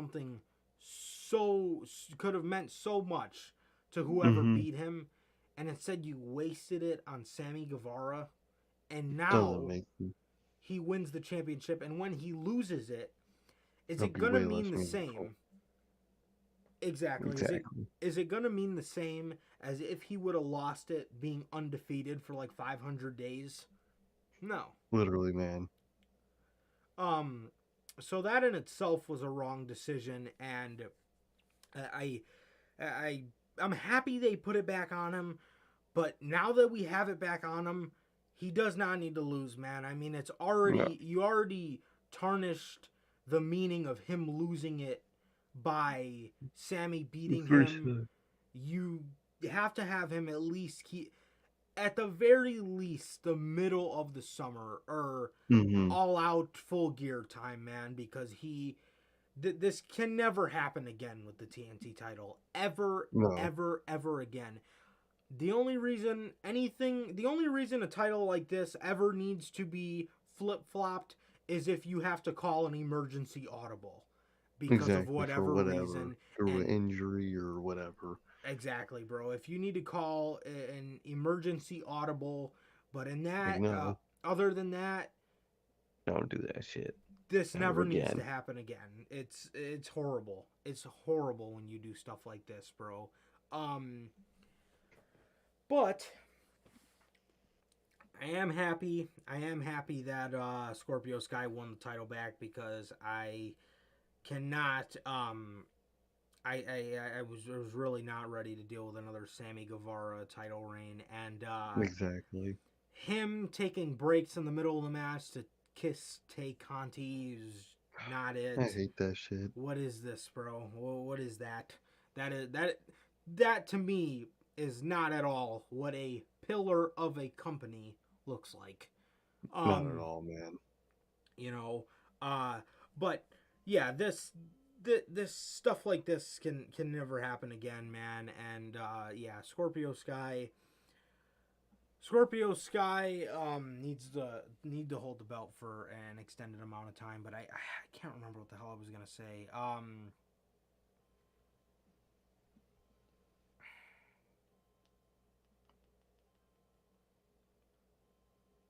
Yeah, fuck, I can't remember. But yeah, I was really not ready to deal with another Sammy Guevara reign as TNT champ, man. So yeah, I don't know. Yeah, no. Exactly, man. Exactly. I think we were all happy Scorpio Sky won. Yeah, absolutely.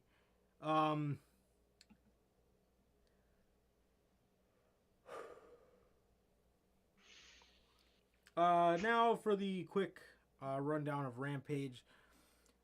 Ricky Starks cost Swerve Strickland a spot in the Owen Hart Cup. Mm-hmm. Keith Lee defeats Colton Gunn. It looks like the team of Hookhausen is going to be formed. Tell And me.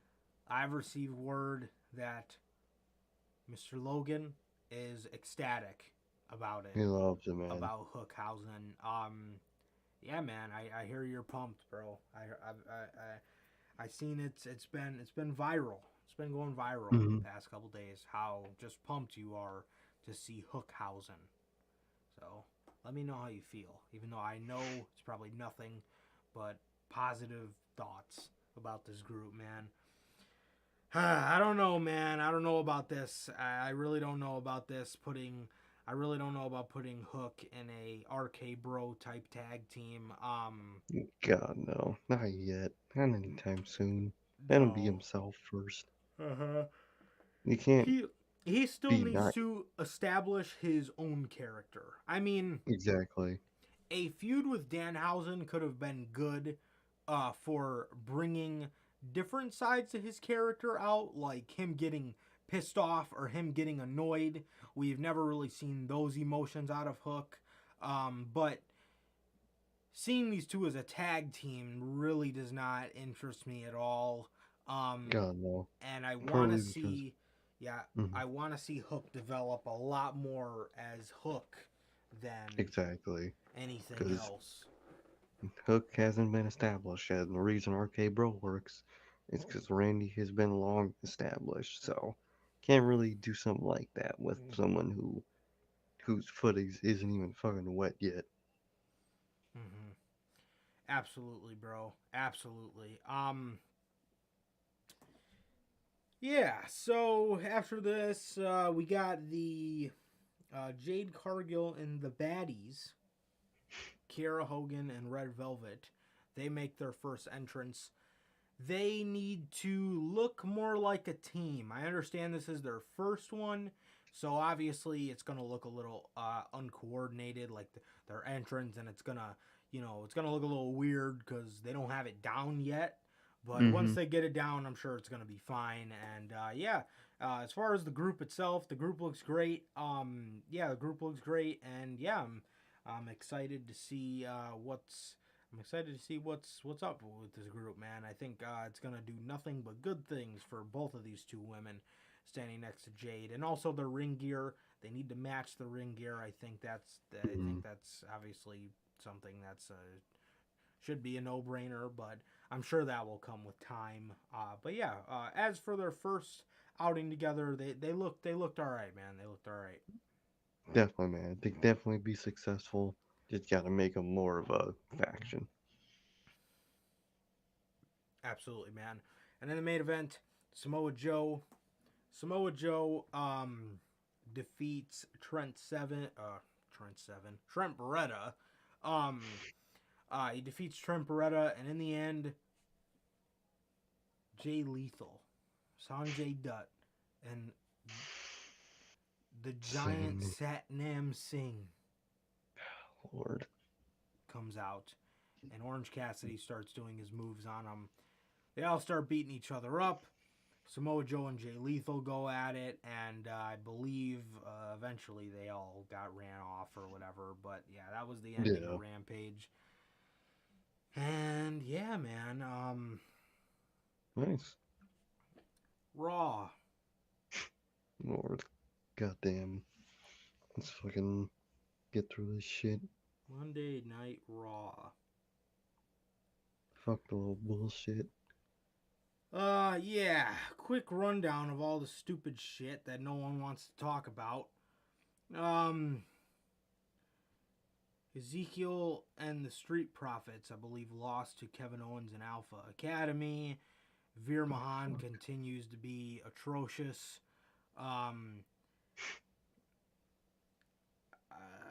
Nikki ASH looks to be she won the 24/7 title in the beginning of the show, lost it in like the second hour. Then she was acting sad. In the third hour, it looks like she's going to be forming a team with Dewdrop. She's back. Good Lord. Bobby Good Lord. Lashley defeat Cedric Alexander. Nice.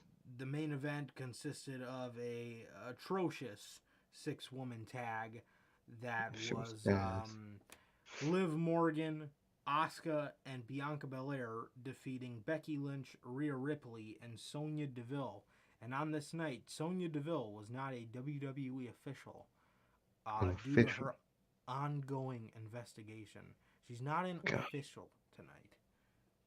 I hate that shit, man.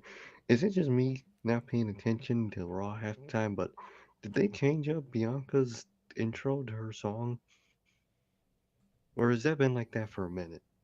Well, what's the intro that you're talking It about? it's not the hair whip sound. They added something else with it. I think they added like a saying along with it, and then the song starts with the hair whip. I It's I different as probably haven't hell been for paying what it is. attention, to be honest. Yeah, that's what I was thinking of. I noticed it. Just and I was like, wait, do I not pay attention to Raw? And this has been a thing for a while, because it just caught me off guard. But I, who knows, man? Who knows this fucking show, man? But that main event was ass, bruh. It was. That shit was ass. Logan says, "Why did Red Velvet just get thrown into something? Wasn't she doing something with Chris Statlander?" Yeah, she was a Yeah. babyface with Chris, and they were going up against Layla Hirsch or Mini Shayna Baszler, And and now both of I them are heels. I guess she's just a heel now, and Chris Statlander is just an emo babyface. I guess I don't know. I think she's a heel now. Really? Yeah, that's what they've been saying on like Dark and shit. And she's like a heel now. So they're gonna call out Layla Hirsch for turning into an asshole, but then both of And they're them go both. heel. Oh Okay, god. but yes, Fucking women's division. I don't think that they dropped the feud. I think they did end it. I think I don't know how they ended I it, think but I it think they ended in did end Dark. it. Um, Which is funny to it's a say, fitting but place I for think it. that's Um, really is how it is. but yeah, I don't know. I guess she's in the baddies now, which is, I mean, it is odd and it is annoying to just see these people get thrown in and out of shit, but it is the better thing for her to be doing. But yes, this main event was atrocious. Why is this? Why is a 6-woman tag match ending the show, and then we're gonna get the same type of match at the ending of a Backlash pay-per-view? Literally. Good lord. Which is the first thing. Why the hell is a 6-man tag the main event of WrestleMania Backlash? Oh man. Lord Bro. knows, man. So, yeah, the main event ended with Sonya Deville getting Liv Morgan's rope finisher, whatever the hell, the rope assisted pay dirt, pretty much. And yeah, Sonya Deville got pinned clean, man. But yeah, the main components of this show, the show opened with Roman Reigns, Oh lord. just like your average episode of SmackDown. There's no way to win here. We've said No. this. We've A said million this times. We're gonna a say it a million million times. more. Exactly, bro. There's no way to win. You put them on both shows, you're going to overexpose them. You don't put them on both shows. Every single talent on Monday Night Raw, especially Mr. Cody, looks like a fucking idiot. Cause they ain't fighting for shit. Exactly. And he wants to be WWE champ so bad. And he wants to bring back the winged eagle for whatever fucking reason. Like, dude, everybody wants you to bring back Big Gold, bro. Don't bring back the winged eagle belt. This shit makes no fucking sense. Ugh, I don't get it. I really don't. Yes, but yeah, man, but the show opens up with the bloodline. Greensboro, acknowledge him, says Roman Reigns. Acknowledge me, says Roman Reigns. And you know, he's going on about whatever, and he gets interrupted by 2 cutters to the Usos. And as Roman Reigns as the numbers game takes control of Roman Reigns, the Scottish Warrior comes out. And he comes out with his sword, hops on the apron, and he slowly drops his sword as if he was going to get in the ring and fucking decapitate Roman Reigns all in front of our very eyes. Man, like, security gotta get his ass, bro. He can't Bro. be walking around with that sharp ass sword. That shit's sharp as hell. That's a damn weapon. Isn't there like a law? A blade can't be over whatever inches. That shit's like 3 times the amount. Lock his ass up. Man, Bro, walking around all freely like that. You can't be doing that shit. after WrestleMania, when this dude cut the damn rope, after that, you mean to tell me they've been having this dude walk around here with a sharp ass real- sword swinging it at Oh. people? A legit ass sword? Bro, just swinging it around all fucking willy nilly. Like, Bro, bro. let that dude clip somebody. It's over with, bro. You turn into an episode of Dynamite. All that damn blood gonna come out. The fuck? They better, man. Better keep Forget that an thing in a episode of Dynamite. That shit'll be airing on the ID channel. literally, bro. And then that next fucking season of fucking Dark Side of the Ring, the murderer of whoever the fuck he accidentally stabbed that shit with. Bro, honestly, man. God, they gotta cut out that That shit'll thing. be on Dark Side of the Ring Season 4. The Drew Bro, that keep McIntyre decapitation. Bruh, I'm telling you. What the fuck are those things called? The covers? The little seat or scythe? Is that what the fuck they're called?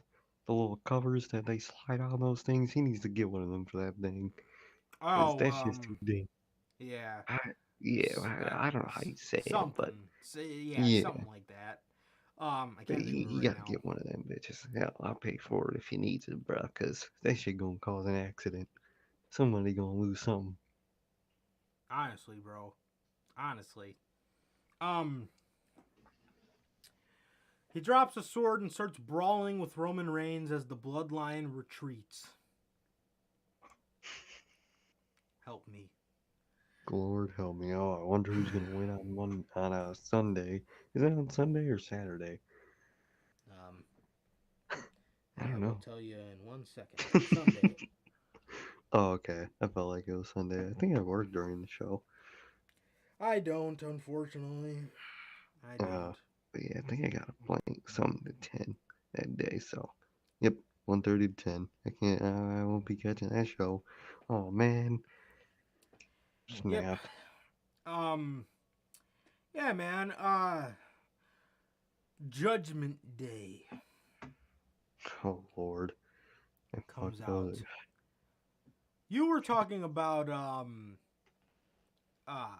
Bianca Belair's little intro thing. Mm-hmm. My big gripe is Edge. Oh, bro, I hate it. I love the song. It's sick. It's sick. It's sick as fuck. I love that song, bro.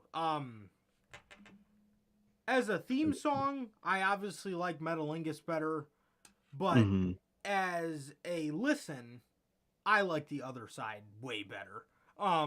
Shit. It's as a listen, that shit is heat. But obviously, as a theme song, for Edge, Metalingus is classic. Yeah, it's classic, bro. You can't get much better than that. But as a listen, I love the other side. That shit is heat, bro. That is heat. However, the fucking awful fucking line they have him say. Like, dude, just play the song. Did. Oh. And the way he says it, he never did.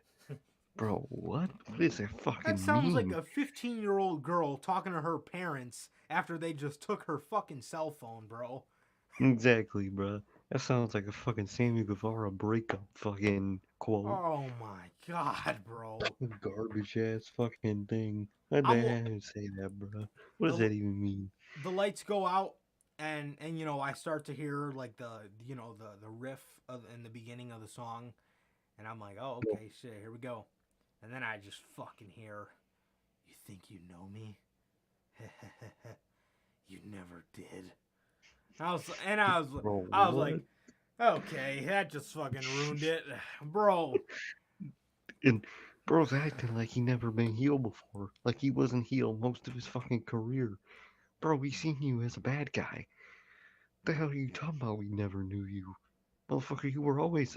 I don't get it, bro. I don't get it. This shit makes no goddamn sense. Bro. But it's Monday Night Raw. What do you fucking expect?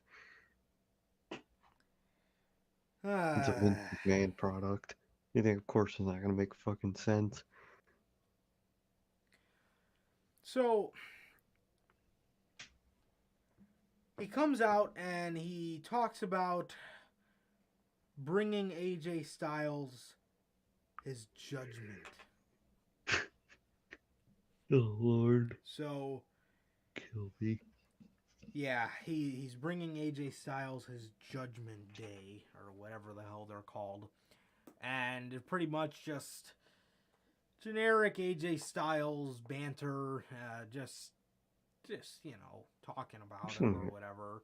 Yeah. And Damian Priest,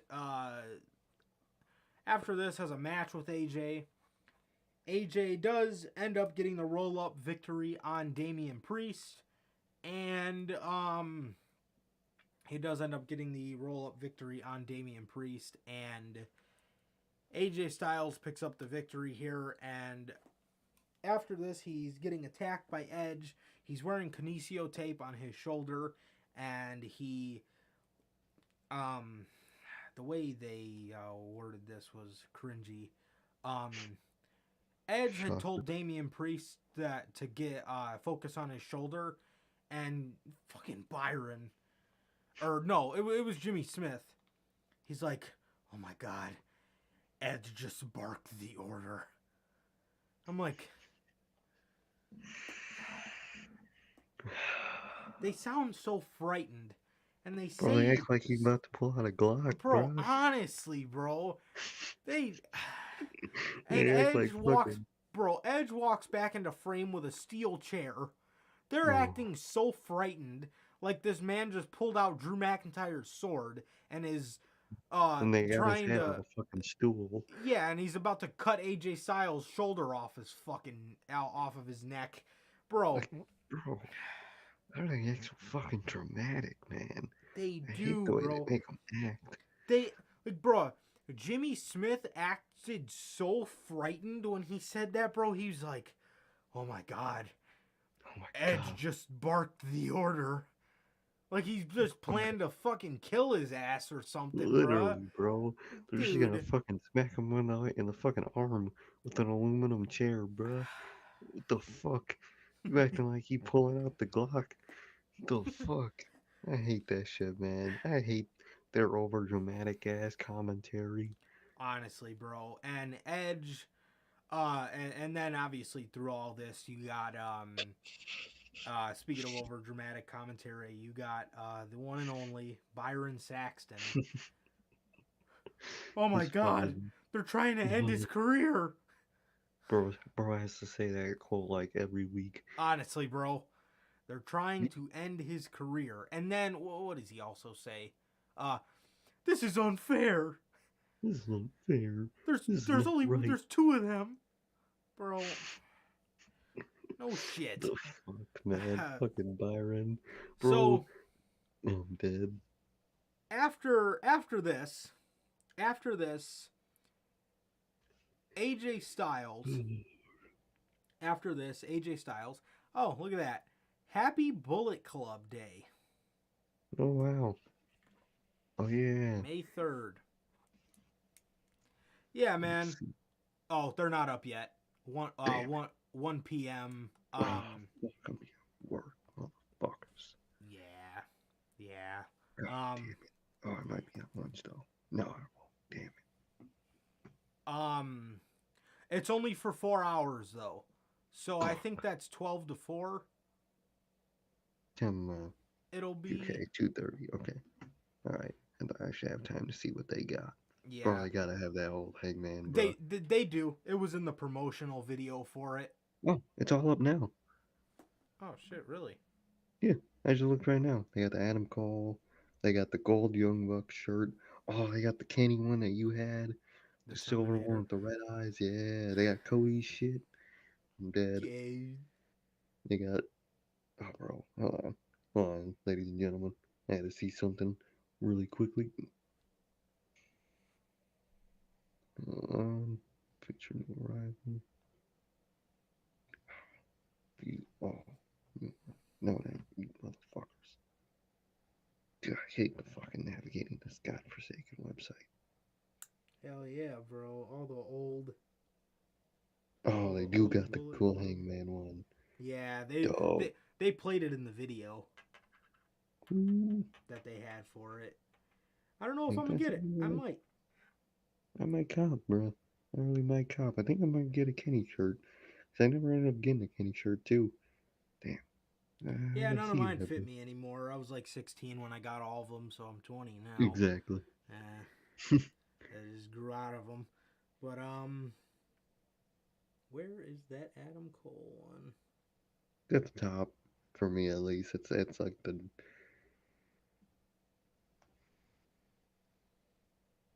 Yeah, I got that fucking Hangman one, bro. That shit.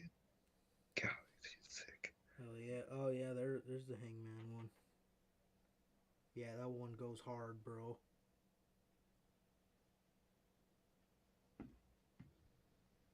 Yeah, I That definitely shit might. hard. Definitely might have to, bro. Definitely might, bro. Definitely might. Yeah, man. Sure. So, yeah. So after this, speaking of Bullet Club Day, after Edge is about to, according to the commentators, end this man's shit.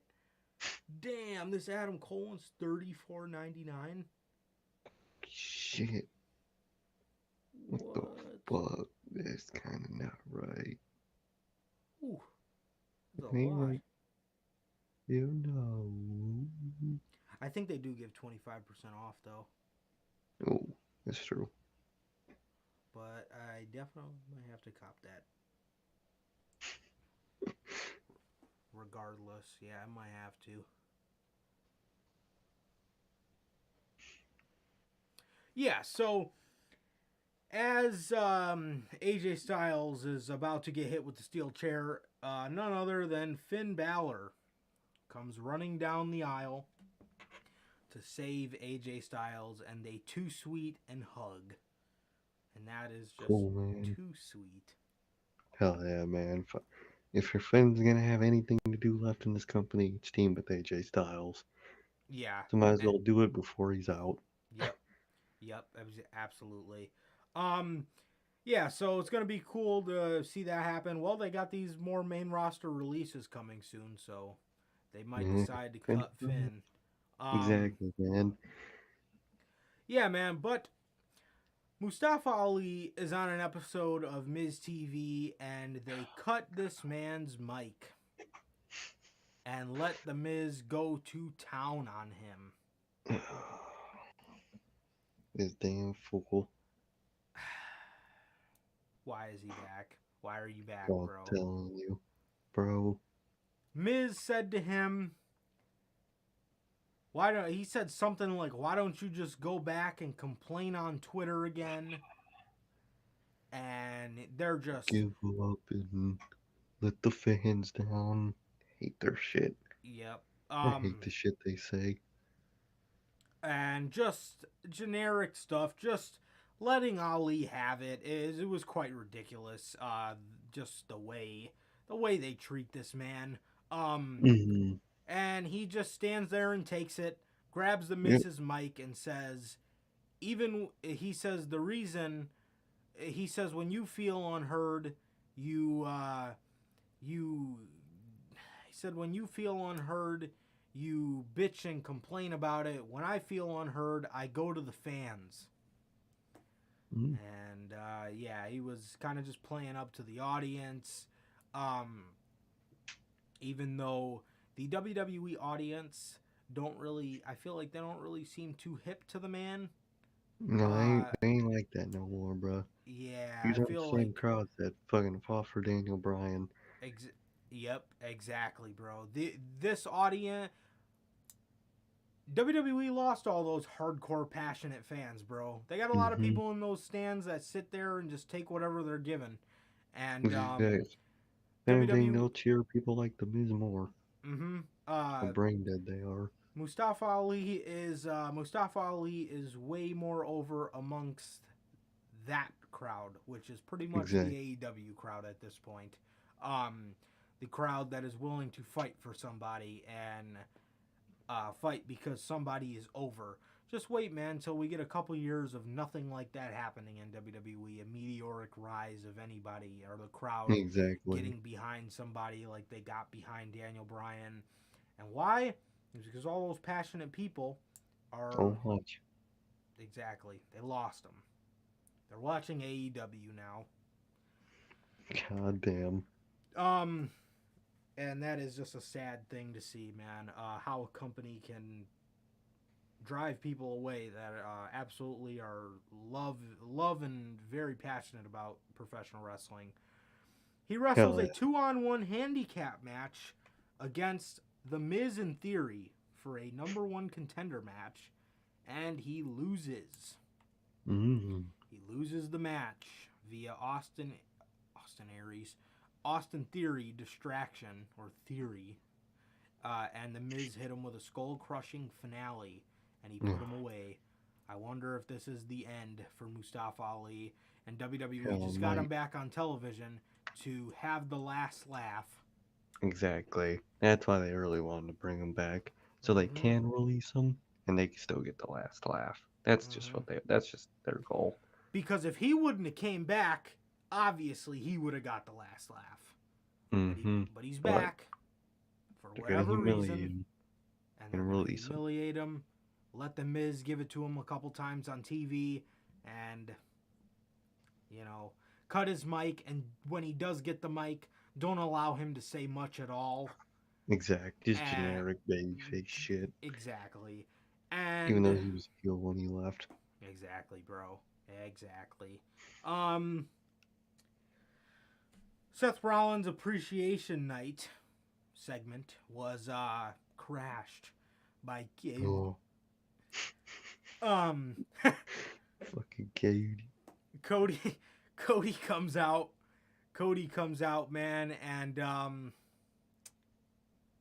you just don't feel it. You don't No. feel his passion when he comes out anymore. And the reason kinda I just say bad. that is to eradicate the thought of people thinking that I'm just saying that because he's not with AEW. Exactly. No, it's not just the fans. You can kind of see it on his. You can definitely just see it through his body language, man. He just doesn't look excited. He doesn't look like he has that fire, man. No, he doesn't. He comes out there and he talks about appreciating Seth Rollins, and he calls him a fantastic wrestler. He said he's done nothing but be a classy professional gentleman with the utmost respect, and all his Codyisms. Just Codyisms. all of his big words and this and that, and it's just Cody Fucking stuff. massive sentence. Just Fucking talks like drawing poetry for some god fucking reason. Seriously, bro. He just is Cody. talking like Cody. And he begins to call, and this is where this is where I start to love this segment. He calls Seth Rollins delusional. Come on, Seth Cody. gets a kick out of that one. And Seth goes, "Oh, I'm delusional. Well, your father he said your father was a great man, and he helped so much talent along the way, but your father was always wanted to be WWE champion, but he was never good enough, and neither are you, pretty much." And pretty much talking about Cody's chances of winning the WWE title, and he says, "Your father was so delusional, it seems like the apple didn't fall too far from the tree. Because just like your father, you are also delusional, Cody. Yeah, you love to see And it. right before Seth said that, Cody was like, I feel like you are about to cross a line that you should not cross. And obviously Seth crossed that line with talking about Dusty. But he said some big word in there about No, crossing you a know. line, and I was just chuckling. I could just fucking guess what he said in my head. What big Honestly. fucking useless word he said. Fucking Cody's, bro. Ugh, Jesus. Cody. It's So fucking something like that. Cody. So yeah, man. Yeah, Seth calls him delusional like his father, pretty much, and these two break out into a brawl, and that was pretty much it. And other than that, man, that was Raw. Yeah. Good lord, man. What? Fucking. Time to go over SmackDown. All right, we're done. Yeah, nothing on SmackDown as usual. But SmackDown is probably not useless. probably. SmackDown is probably more useless than Impact at this point, man. Bro, I hear more about Impact than I do SmackDown. No lie. You That's do, bro. genuinely no lie, bruh. That ain't Yeah, right. How do I yeah, hear more about a fucking 180,000 viewers than an actual amount of viewers? absolutely, bro. Um, absolutely. And yeah, that was the week of wrestling, man. That was the week of wrestling, man. So yeah, don't you just love talking about Raw when you don't talk about Hell yeah. everything? Oh, bro, I love skimming through that garbage. Oh. Especially, I don't know, Our OBS is reconnected. What do you know? Thank you. We just need to just give me a couple more seconds, man. literally. Yeah, man. So with that, man, that has been the week of professional wrestling, man. And yeah, man, with that is gonna do it for this edition of the Notorious podcast, ladies and gentlemen. This is gonna do it for yet again another great edition of Notorious Unscripted, ladies and gentlemen, as we move along to the hype for Double or Nothing and the Let's unhype go. for WrestleMania Backlash. I forgot it was this weekend. Yeah, man, we're looking like we got an interesting episode of news this week. There could be more releases by Friday, man.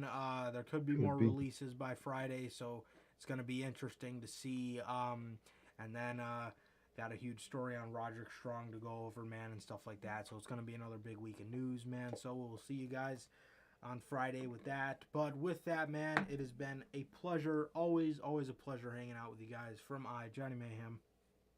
And, Sir K. And that is going to do it for this edition of Notorious Unscripted. That is going to do it for this edition of the Notorious Sales Podcast, ladies and gentlemen. Please like, comment, and subscribe. And also a very, very, very happy Bullet Club Day from us, man. And we will see you guys on Friday with the news. We'll see you guys then. Peace.